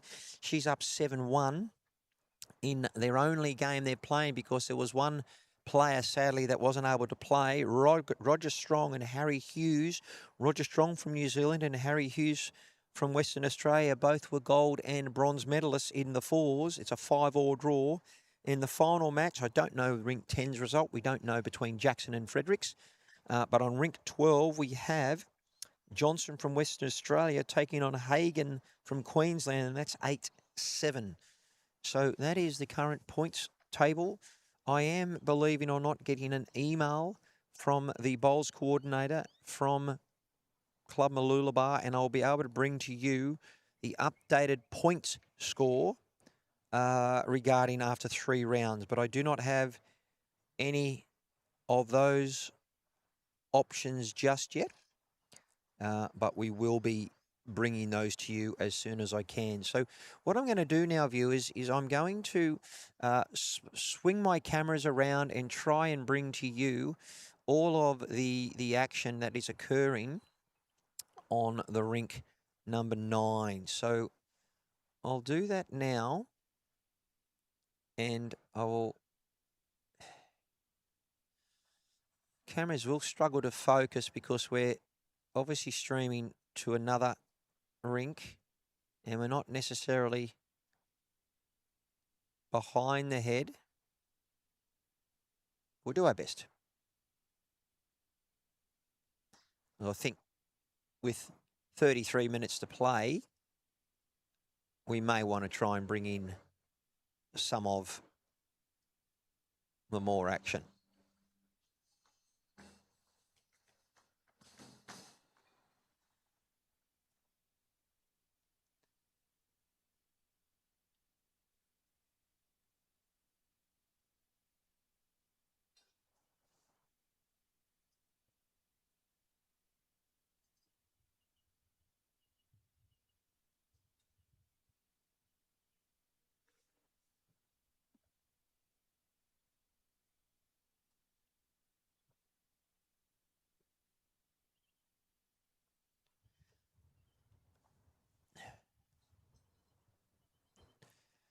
Alrighty, let's do this.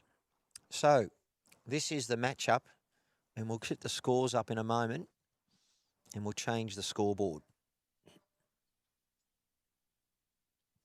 Just don't know who's on top of the scoreboard, and I think that's Amanda Kerr.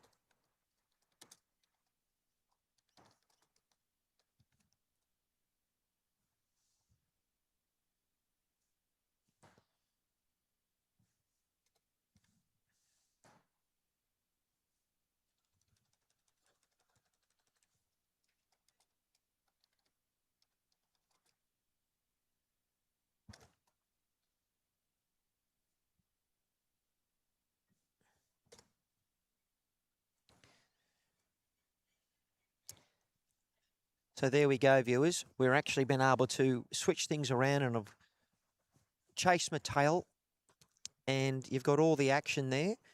And I can tell you, Philippa Strong from New Zealand is down 10-3, but she's basically holding 2 shots and a look.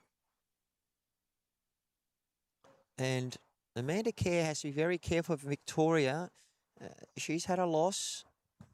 She has to win this game, but I believe she won't progress through the section because Robin Larkin has had a win and a draw. She drew with It's extremely close matches. She drew with Philippa, even though the scoring...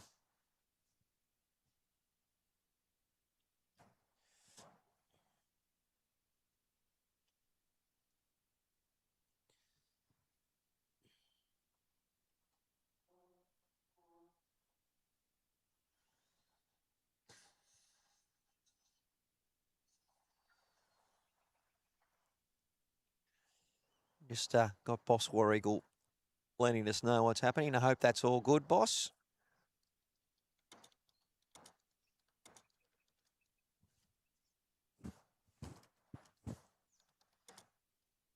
Thank you for my community for letting me know if there's an issue, but I think we're all good.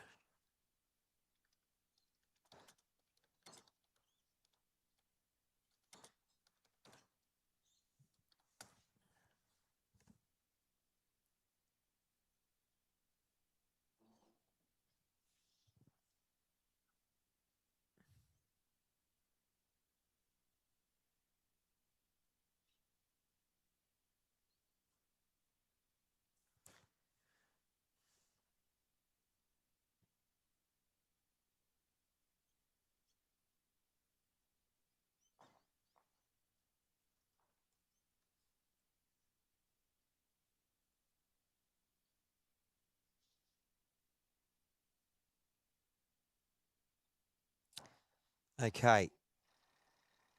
So you can see the angle we've got at the moment we're working with. We'll just have a look to see when Philippa Strong sends that down. I believe it was a 2 or a 3. And she's throwing the jack into the ditch. Anyone saw, because they're obviously not speaking, I have to visually see it. And when I don't visually see what happens, I can't tell you the score. But I'm assuming it was a 2 to Philippa. It could have been a 3. So let's just go with 10-5 at the moment with 28 minutes remaining.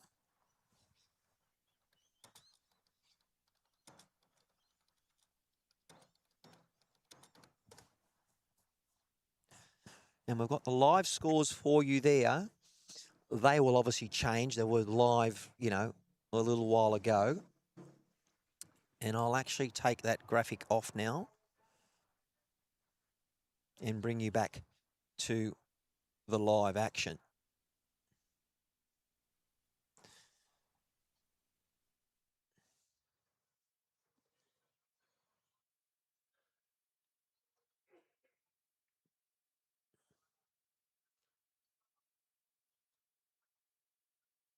Lovely start there from Philippa.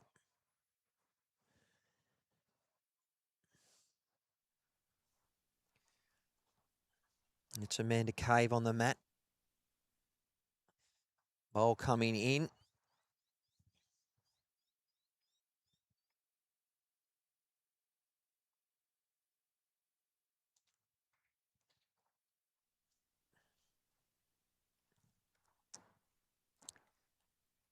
We'll do our best to keep you being able to see all of what's going on. I think that might be a better angle for you. We can obviously see the ladies there. And that bowl comes into shot. Philippa Strong, and look, these three ladies in their section have been incredible. The first game went to a 16-all draw with 10 seconds to go. The buzzer went, they placed the mat, they delivered the jack, and they played it. And Robin Larkin picked up a 3, and Amanda lost the game. The second game, which we thought was a win to Philippa Strong because of the challenges with our language and hearing, it was a draw. So if Philippa Strong wins this, she needs to beat Amanda Kerr by more than 3 shots. Because if she doesn't, on percentages, Robin Larkin, who is currently marking, you can see her on the screen there, progresses through to post-sectional. So it's all to happen. We're going to have a lunch break, and then there will be another stream for rounds 1, 2, and 3 for all the different sections, and away we go. Fabulous.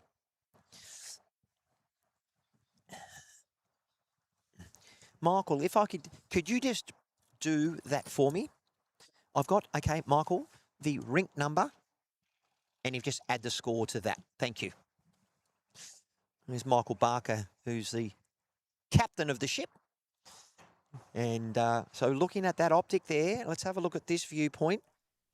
I would say Philippa Strong's holding 1, but it's a look. And this is her final bowl of the head. And coming in now. And has it just run a bit through? Remember the green speed around 16, 17. I believe it's gone a bit far through. And the marker is saying 1 down. They do a fist down. And Amanda's, all she's done is the best she can. And Robin, all right. Amanda, she's about to send her bowl down. She's no stranger to pressure, but at the moment, with her winning this game, it'll do Robin a favour, because if Amanda wins this, she knocks out Philippa Strong. Yeah, rink 10 gone. I don't know where rink 10's gone, but I think that was finished. Fredericks over here. I didn't. The score's not there. I don't know. Rink 10. Doesn't matter. It's all good. Don't worry. Don't worry. We'll focus on this.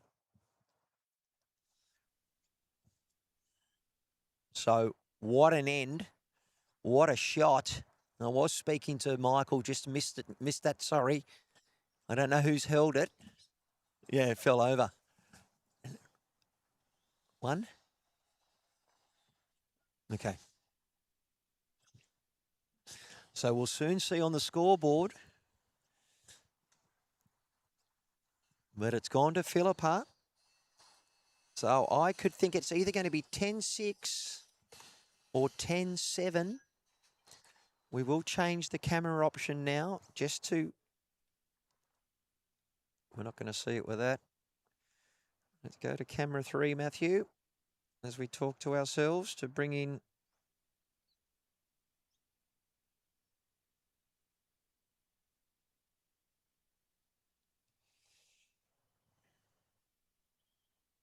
The ladies are throwing different length jack, and it's really making it challenging for me. But I think we've got the best camera angle for that.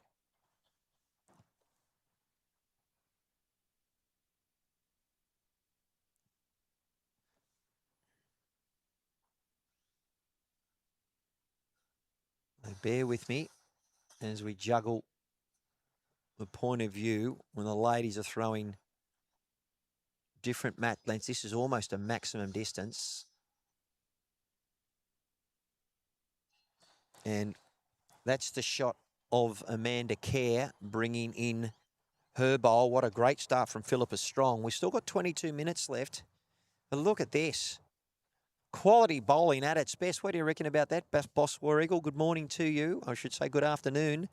It's now 1:05 here. We're in Queensland and we're not even on daylight saving time, and I'm all over the place at the moment. This is Philippa Strong representing New Zealand. She won the gold medal at the Australian Deaf Sports Championships yesterday as part of Team New Zealand. This is another good one coming in right now. Geez, they're bowling well. This particular section, some people might say like the World Cup, the pool of death. We've got the current national representative, Amanda Kerr, who's a powerlifter from Victoria. And I can tell you, she's doing her best. But Robin Larkin's also been a numerous champion. And I'm not too sure, sadly, of Philippa Strong's presence. But obviously she's a gold medalist. And what a bowl. What a shot. The crowd goes wild. And it looks like from that viewpoint that Amanda Kerr is going to put Robin Larkin through to the next round, because sadly for Amanda Kerr, she got beaten on the last end. She dropped a 3, but it was 16 all, and she led for most of the match.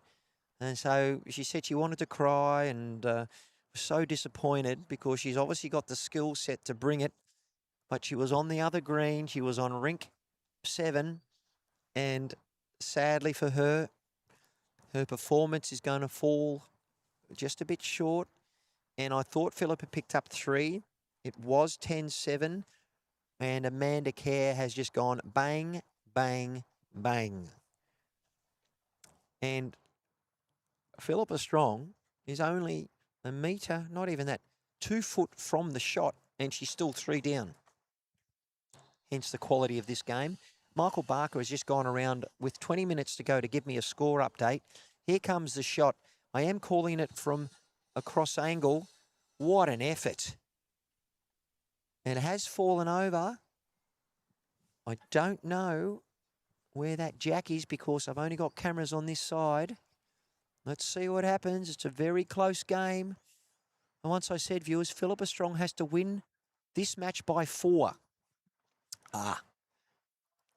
Right. Yeah, that's a shame. He played his first game, I think. But I don't know. Anyway, thank you, Michael. We'll get the round the grounds for them. All right. There's a bit of a breeze coming through at that back camera that was pixelating a bit and buffering. We'll soon find out. I do believe that with 19 minutes to go, Amanda Kerr wants to get the victory.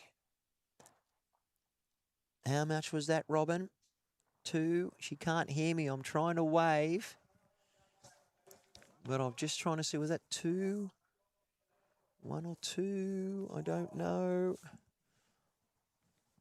Robin, 2? 3. Was a 3. Okay. That was me waving to try and get the markers. And let's flip things around.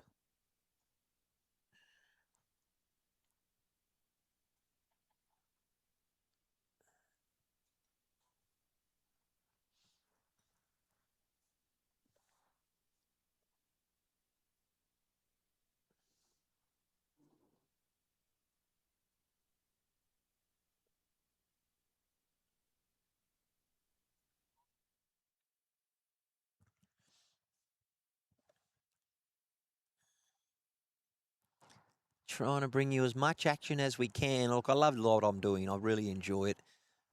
Am I good at what I'm doing? Well, I'm as good as you're going to get.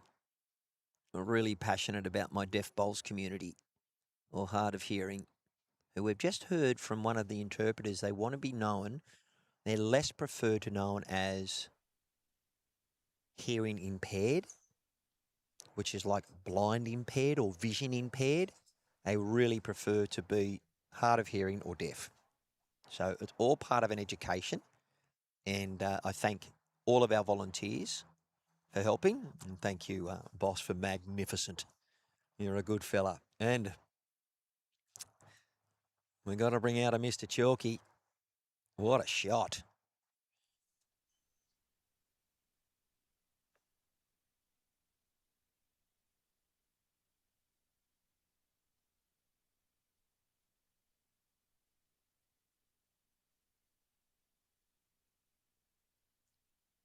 See, the bowl's on its way.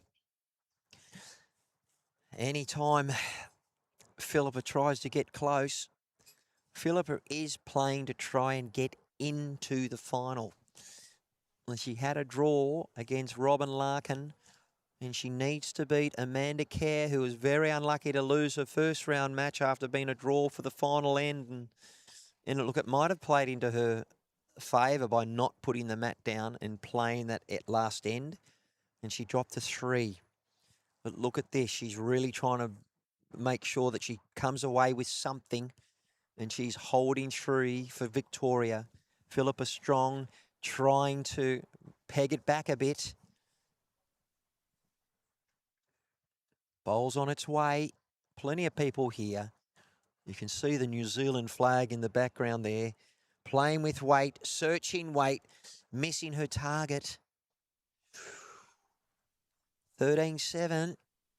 with 15 minutes to play. It is 18 up or an hour and a half. And for those of you who haven't ever watched the Australian Deaf Bowls or the Deaf Sports Australia Lawn Bowls version, the singles championship or the fours, you would notice that there's a big learning curve for all of you as Amanda Kerr puts in another cracker. She's framed it up. She's got a Mr. Chalky. I'm actually going to say a thumbs down on that one because she's framed it up to the point where Philippa has all the backward. She's not covered. She's going to probably play with a little bit of purpose, I would be. And here it comes. It's definitely got some purpose to it. Is it going to land the target? It looks slightly high to me, and she has missed it. That is believe is a full count. I reckon we're going to bring my favourite umpire, Mr. Dicky Bird. In it comes, and it is a boundary, and that puts her on the Springboks with 14 minutes to go. 14-7, Victoria over New Zealand. I believe there's got one shot to go. I believe that's 17-7 only, unless they've got the scoring correct. And this happened in the previous game, viewers. I had no idea what the score was, and it was a draw. I believe there's one to go. And that is the case. This is what's happening. This is the discussion. All right, I did have an update, and I won't actually get the visual on this, but I believe Christine Ball was up 15-5 over Lynn Kitson from Queensland, and I believe Christine may have won that on rink 5. We had an update of Crosby from Queensland 9 over Barnes, Western Australia 8, so I'll turn around and look at that one. I believe on rink 6, Lynn from Queensland 15-4 over Kemp from ACT. On rink 7, although all Queensland affair, it looks like that Ken Reid is up 17-6 over Stephen Fox. And it looks like Reid will progress. On rink 11, we have a 12-8 score. Harry Hughes from Western Australia, 8. Roger Strong, New Zealand. So 12-8 to Harry Hughes. And rink 12, Queensland Hagan 15 over Western Australian Johnson on 11. And apparently the match between Jackson and Fredericks was forfeited by Fredericks. So I would see how that goes. But viewers, if Amanda Kerr can secure the shot here, it means that Robin Larkin will go through. Who's the marker? Will go through to the next round.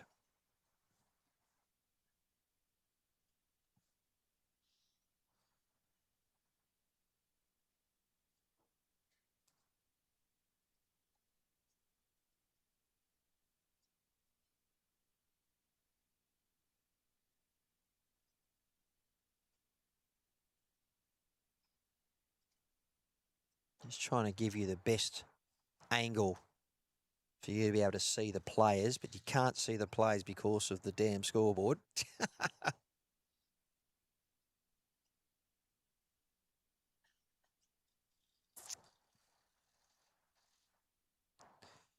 So stand by. Currently, Amanda Kerr is holding game. Ball's on its way. Lovely technique. She's a power lifter from Victoria. She's won a couple of national medals since I've last seen her at Club Charlestown. She will be representing the green and gold at the Worlds, as I think Robin Larkin will be as well, but I've got to be corrected. I think Kate Leese, who will be on our live stream game, I believe, next after lunch. But this is a massive bowl. She's 3 down. Game, set and match with 10 to play. And it's 17-7. Unfortunately, even if Philippa was to win this match, she needed to beat Amanda by 4 shots. Lovely bowl to try and keep the game alive. That's a little branch that's coming to my camera because I've actually had to embed it into the garden bed when I was told that I had to move my cameras from rink 9 to rink 8, and that's okay. I'm all fine with that. All right, Amanda sending her final bowl of these championships. She's been gallant in defeat, even though she's winning this match. Has she let the door open? Well, look, Philippa not only has to make contact, but she has to stay with the jack. She's on the backhand. Final bowl probably for Philippa Strong's campaign in the singles. She's walked away as a gold medalist in the fours.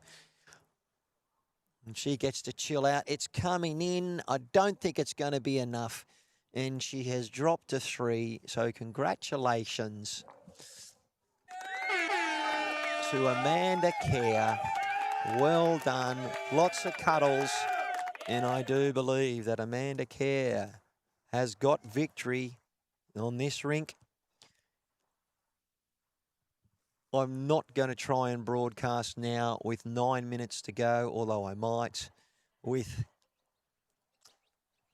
the guys there. What I'll do is I'm going to try and go get a score update. So I'm off to go and try and get the scores. I'll be back. She is dialed in correct, Boss War Eagle. She was very good. She was very unlucky to lose the first game, Boss, if I've mentioned that to you before. It was 16 all. There was 10 seconds to go. She put the mat down. There could have been a draw. And had she drawn that match, she would have progressed. That's the way the cookie crumbles.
All right, viewers.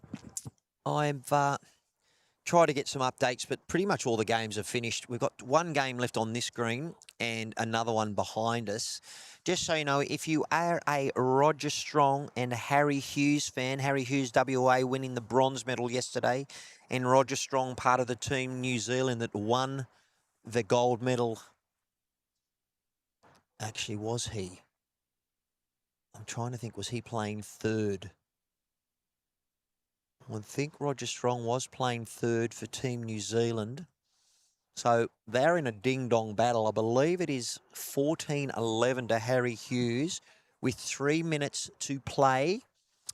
And Harry's just drawn another shot but hasn't finished the end. And if I look over behind me on the Don Woodley green, I do believe that Mr. Barnes from Western Australia has just dropped a couple. He went for a drive and knocked out his only bowl. And I believe Crosby has stretched his lead to be up 13-10. It might be 15-10. And they will probably play their last end. And I believe Queensland will get the victory on rink 5. That is Crosby over Barnes. I'm just going to try and see if I can bring my camera in and zoom in. So just bear with me, viewers. I'm always trying to live the dream.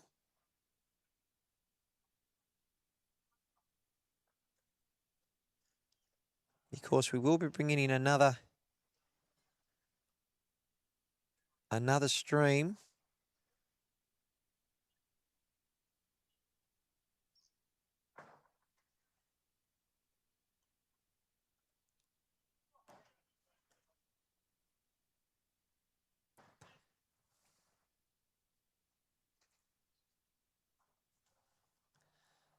So that's the look of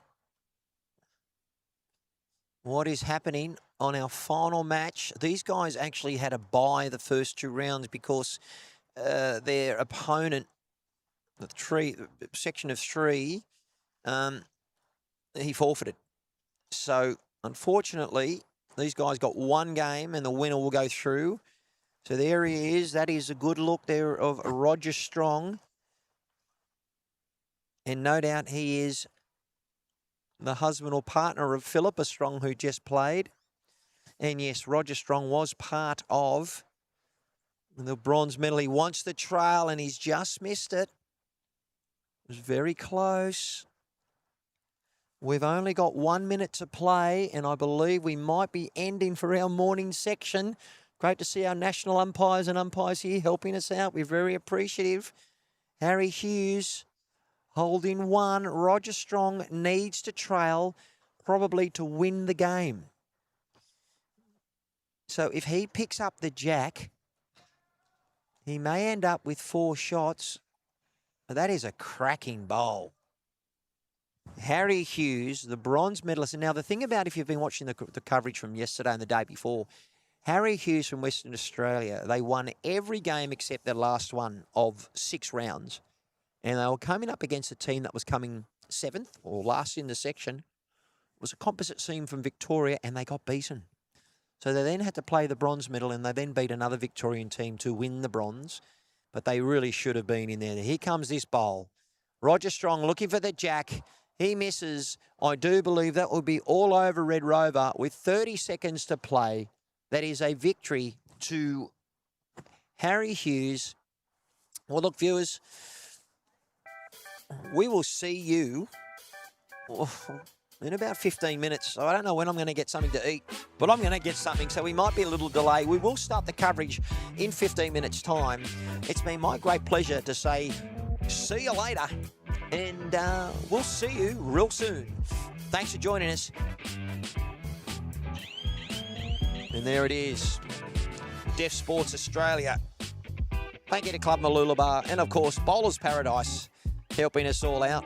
Come on down if you're here at Club Mooloolaba and pick up a bargain. Or next time, come and have some lunch. We'll see you soon, everyone. Thanks for watching.